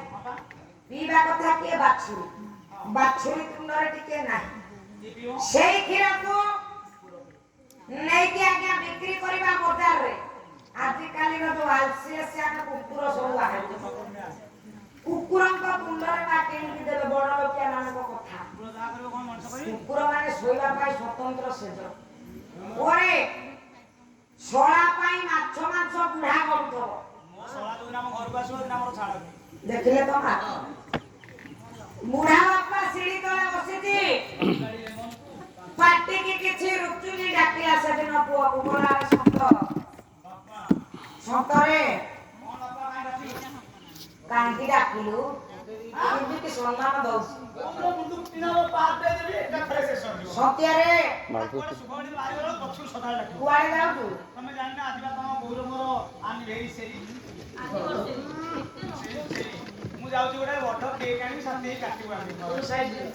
ହଉ, କେକ୍ ପାଇଁ ଯାଉଛୁ ଯେ ମୋ ଦାନ୍ତ ପାଟି ତ ଖସିଗଲାଣି, ମତେ ଆଉ ପାଟିକି କିଛି ସ୍ୱାଦ ଲାଗୁନି। ଧନରେ ଟଙ୍କା 5ଟା ଦେଇକି ମୋ ପାଇଁ ଗୋଟେ ରସଗୋଲାଟା ନେଇ ଆସିବୁ, ଖାଇବି। ଟଙ୍କା 5ଟା ଦେଇକି ଗୋଟେ ରସଗୋଲା ଆଣି ମୋ ପାଟିକି ଟିକେ ସ୍ୱାଦ ଲାଗିବା, କିଛି ଖାଇପାରୁନି। ମା ଶୁଣ, ଯୋଉ ପୁଅକୁ ପାଇବା ପାଇଁ 12 ମାସରେ 13 ପର୍ବ କରିଥିଲ, ଦେଖିଲେ ତ ମା, 50,000 ପାଉଛି ପୁଅ ଦରମା, 5 ଟଙ୍କା ଦେଇକି ରସଗୋଲାଟେ ପୁଅ ଆଣି ପାରିଲାନି। ଗଲା ଆଜ୍ଞା, କିଛି ଦିନ ବିତିଗଲା, ବାପର ମୃତ୍ୟୁ ହେଇଗଲା, ବାପା ସଂସାର ଚାଲିଗଲେ। ମୋ ମା ମାନେ ରଙ୍ଗ ମାଟି ମାଇ ଗୋବର କୋଉ ବାରିପଟ ଖଣ୍ଡେ ଏରିଆ ଲିପି ଦେବେ। କଣ ପାଇଁ? କାହିଁକି ନା ଅସ୍ତିତ୍ୱ ହବ। ବାପା ଅସ୍ଥି ଆସିବ, ବାରିପଟେ ଥୁଆ ହବ, ଲିପି ଦେବେ ମାଇ ଗୋବରରେ, ବଡ ବଡ କଦଳୀ ପତ୍ର ପଡିବ, ବାପା ଖାଇବେ। ସ୍ତ୍ରୀ ଡାକିବ, ଓ ଅୟ ଶୁଭୁଛି? ଆୟୋ! ଓ! ଓ ବାବା ଲୋକ! ଆଉ କଣ ଶୁଭୁଛି ନା ନାଇଁ ମ? ଆ କାହିଁକି ଡାକୁଛ? ତମର ମନେ ନାହିଁ? ବାପା ତ ମରିଗଲେ ତମକୁ କହିଦେଲେ ରସଗୋଲା ଖାଇବାକୁ ତମେ ଦେଇପାରିବନି। ଯାହା ବାପାଙ୍କ ଅସ୍ଥି ବେଳେ ଥୋଇବା କିଲେ ଖଣ୍ଡେ ରସଗୋଲା ଆଣି ଆଣ। ସ୍ତ୍ରୀ କହିବ ଶୁଭୁଛି? ବାପାଙ୍କୁ ଜୀବନରେ ଦେଇନେ ତାଙ୍କ ଆତ୍ମାଟା ଅଶାନ୍ତି ହବ, ଗଲ ନେଇ ଆସିବ 2 କେଜି ରସଗୋଲା। ଯାଉଥିବେ କିଣ ଆଣିବେ। ମାଲ କେଜି କେଜି କି ରସଗୋଲା ଅସ୍ଥି ମୂଳେ ବଢା ହବ। ଖାଇବ କିଏ? ଜୀବନରେ ମନ କରିଥିଲେ ବାପା ରସଗୋଲା ଖାଇବାକୁ, ମରିଗଲା ପରେ ଦେଲେ ଆତ୍ମା ଶାନ୍ତି ପାଇବ। ସେ ମଲା ତ ଯୋଉ ଦିଆ ହଉଛି ଖାଉଛି କିଏ? ବାପା ଖାଉନାହାନ୍ତି? ଅସ୍ଥି ମୂଳେ ଦିଆ ହେଲା ଭାତ ଡାଲି ତରକାରୀ, ଆଗ ଭାତ ଆଗ ତରକାରୀ। ବାପା ଖାଇଲେ ଘର ଲୋକ ନାହିଁ ନା, ଘର ଲୋକ ତାପରେ ଖାଇବେ। ଭାତ ଡାଲି ତରକାରୀ ନା ଗରମ ଥିବ, ବାପା ଦାନ୍ତକୁ ଜାକିକି ଶୋଇଥିବେ, ପାଳଗଦା ତଳୁ ଉଠିକି ଆସିଲେ ଖାଇବେ। ବାପା ଉଠିକି ଆଇଲେଣି। କୁକୁରର ଜିଭଟା ମା ପତଳା, ଯେତେବେଳେ ବାପା ଗରମ ଭାତ ଡାଲିକି ଖାଇବ, କୁକୁର ଜିଭଟା ଫୋଟକା ହେଇଯିବ। ତା ବାସି ଦିନ କୁକୁର କଣ କରିବ? ଅପେକ୍ଷା କରିବ ଭାତ ଟିକେ କେମିତି ଥଣ୍ଡା ହଉ। ଏପଟେ ଘର ଯାକ ଭାଇ ମା କଣ କରିବ? ଆଜି ଘରେ କିଏ କଣ କରିଛ? ବାପା କାହିଁକି ଖାଉ? କୁକୁର କେହି ଖାଇନାହାନ୍ତି। ବାପା ଆଜି କଣ ପାଳନ ଭାତ ଗୋଟେ ଖାଇ ଅବେ କିଏ କେମିତି ରୋଷେଇ କରୁଛି ଆଜି କିଏ କାହିଁ ଖାଉନାହାନ୍ତି ବାପା? କହିଲେ ଯା ଘିଅ ସଞ୍ଜ ଜାଳିକି କୁଟା କାମୁଡିକି ବାପାଙ୍କ ପାଦ ତଳେ ଅସ୍ଥି ମୂଳେ ପଡ। ବାପା ଉଠିବେ ଧୀରେ ଧୀରେ। ମୋ କହିବାର କଥା ମା, ଏଇ ମୂର୍ଖ ପୁଅଟା ବୁଝି ପାରୁନି। କୁକୁରକୁ ବୋପା କହିକି 100 ଥର ମୁଣ୍ଡିଆ ମାରୁଛି। କଥା ହଉଛି ବୋପା ସାପ ତାଙ୍କୁ ଜୀବନ୍ତ ବାପାର ଗୋଡ ଧରିକି ଦିନକ ପାଇଁ ମୁଣ୍ଡିଆ ମାରିଲୁ, ସେ ତୋତେ ଆଶୀର୍ବାଦ କରିବ? ଜୀବନରେ ବାପା ବଞ୍ଚିଥିଲା ବେଳେ କୋଉ ଦିନକ ପାଇଁ ମୁଣ୍ଡିଆଟେ ମାରିଲୁ, ତୋତେ ଯିଏ ଜୀବନରେ ଆଶୀର୍ବାଦ କରିବ? ଏ କୁକୁର କାଉ କହିଲି ତୁ କଣ ବୋପା କହିକି ମୁଣ୍ଡିଆ ମାରୁଛୁ? ଭାଗବତ କହିଲା ବାପ ସାପ ତାକୁ ପିଟିଲେ ନାହିଁ ବାପ, ବୋଉ ବୁଢୀ ତାକୁ ପିଟିବ ଘୋଷାଡି ଘୋଷାଡି। ବୋଲେ ଖାଇବା ଦେବତା ମାଗୁଛି, ତାକୁ ନ ଦେଲେ ଚୁହି, ନ ଦେଲେ ଚୁହି ରେ ମାନସ, ତାକୁ ନ ଦେଲେ ଚୁହି, ଦେବତାକୁ ବୁଝୁଛି, ଘରେ ଘର ନାହିଁ। ଖାଇବା ଦେବତା ଯିଏ ତୁଣ୍ଡରେ ଟିକେ ଖାଇବା ପାଇଁ ମାଗୁଛି। ସକଳ ଘଟରେ ଆଜ୍ଞା ନାରାୟଣ, ସମସ୍ତଙ୍କ ଦେହରେ ନାରାୟଣ, ସେ ସୃଷ୍ଟିକର୍ତ୍ତାଙ୍କର ଈଶ୍ୱରଙ୍କର ବରଦାନ। ସମସ୍ତେ ହଉଛି ଆମେ ତାଙ୍କରି ପରିବାର, ତାଙ୍କରି ଛୁଆ। ଯଦି ଭଗବାନ ସମସ୍ତଙ୍କ ଦେହରେ ଅଛନ୍ତି, ଯେ ଖାଇବା ଦେବତା ମାଗୁଛି ତାକୁ ଟିକେ ତୁଣ୍ଡରେ ଆହାର ନାହିଁ, ନାଇଁ ନାଇଁ ନାଇଁ ନା ଜୀବନରେ ନାହିଁ, ମରିଗଲା ପରେ ଦେଲେ, 1000 ଦିଅ ଦେବତା ପୂଜିଲେ, ମୁଣ୍ଡ ବାଡ଼େଇଲେ, ସେ ଶୁଣିବ?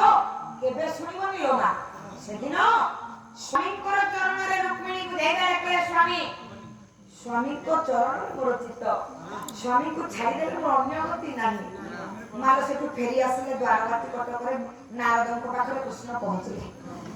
ଡାକିଲେ, କହିଲେ ନାରଦ, ଆଉ ରାଣୀ ମାନେ କହିଲେ ସତୀ, ଆଉ ପାଦ ଚିହ୍ନ କେହି ଦେଲେନି। ତମେ ସତୀ ନାରୀ ତମ ଘରେ ଅଛନ୍ତି ତମେ କହିଲ? ହଁ, ଆଉ ପଦାଘାତ କାହିଁ କଲନି? କେହି ପାଦ ଚିହ୍ନ ଦେଲେନି। ତମ ଘରେ ଯୋଉରା ଅଛନ୍ତି ଏରା ସତୀ ନୁହଁ। ଛି, ସତୀ ନାରୀ ତମେ ଦେଖଉଛ, ମୁଁ ଦେଖିନି ସତୀ ନାରୀ। କଣ କହୁଛ? ଯେ ସତୀ ନାରୀ ତ ସ୍ୱାମୀଙ୍କ ଆଜ୍ଞା ପାଳନ କରିବନି।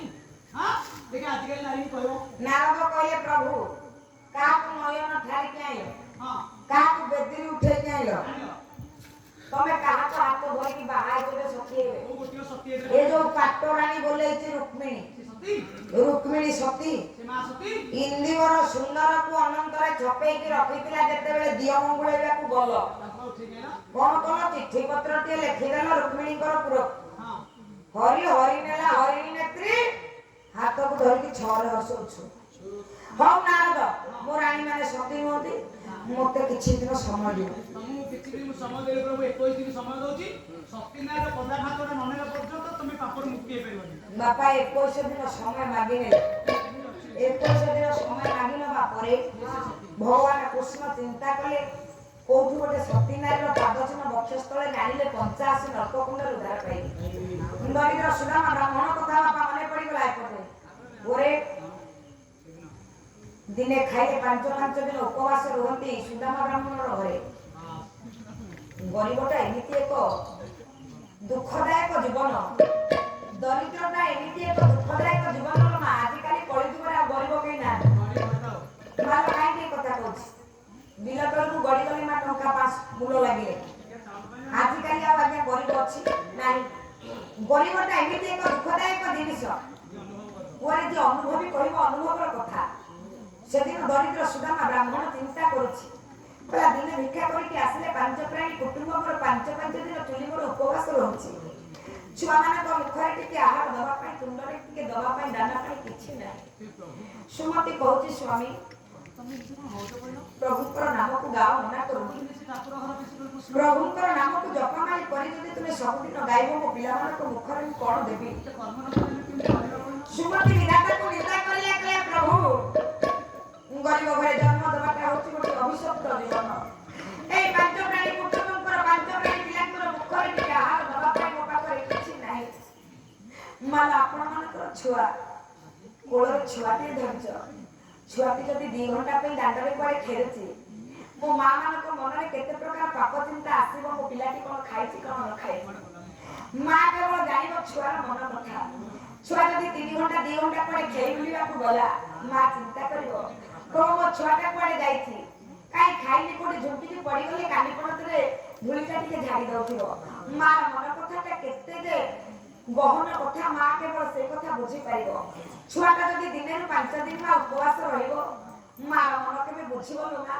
ବିଧାତାକୁ ନିନ୍ଦୁଛି ସୁମତି, କହିଲା ହେ ବିଧାତା ଗରିବ ଘରେ ଜନ୍ମ ଦେବାଟା ଗୋଟିଏ ଅଭିଶପ୍ତ ଜୀବନ। କହିଲେ ଗରିବ ଗରିବ ଗରିବ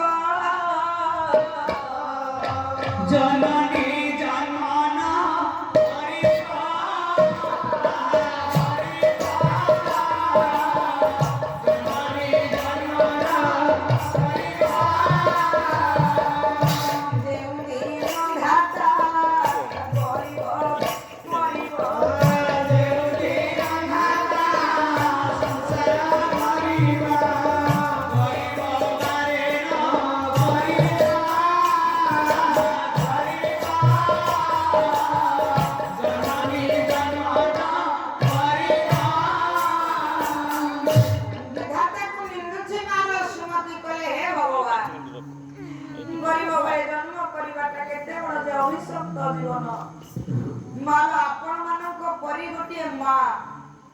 ଯାହା ଆମର କଳାକାର ଜୀବନରେ ଅଙ୍ଗେ ନିଭେଇବା କଥା। ହିନ୍ଦୋଳ ଯାଇଥିଲୁ ପାଲା ଗାଇବା ପାଇଁ ଲୋ ମା, ନା ଆମର ଅଙ୍ଗେ ନିଭେଇବା କଥା। ମୁଁ ଆଜି ତମମାନଙ୍କୁ କହୁଛି, ଗରିବ ଘର ଛୁଆର କାହାଣୀଟା କେତେ ନିର୍ଦ୍ଦୟ ଭଗବାନ। ପରେ ହିନ୍ଦୋଳରୁ ସେଦିନ ପାଲା ସାରିକି ମା ଫେରୁଥାଉ, ରାସ୍ତାରେ ଫେରିବା ବେଳେ ରାତି ସାରା ଅନିଦ୍ରା। ସକାଳ ସମୟ 9ଟା ସମୟ ହବ, 9ଟାରୁ 10ଟା ଭିତର ସମୟ। ଚା ଟିକେ ପିଇବା ପାଇଁ ରାତି ଅନିଦ୍ରା ହେଇଛୁ ବୋଲି ଆଜ୍ଞା ଗୋଟେ ଜଳଖିଆ ଦୋକାନରେ ରହିଲୁ। ମାଲୋ ଗରିବ ଘର ଗୋଟିଏ ମା ଏମିତି ଗୋଟିଏ 5 ବର୍ଷର ଶିଶୁଟିଏ ଧରିକି ଜଳଖିଆ ଦୋକାନ ପାଖରେ ବସିଛି। ବଡ଼ ଲୋକର ଗୋଟେ ଧନୀ ଲୋକର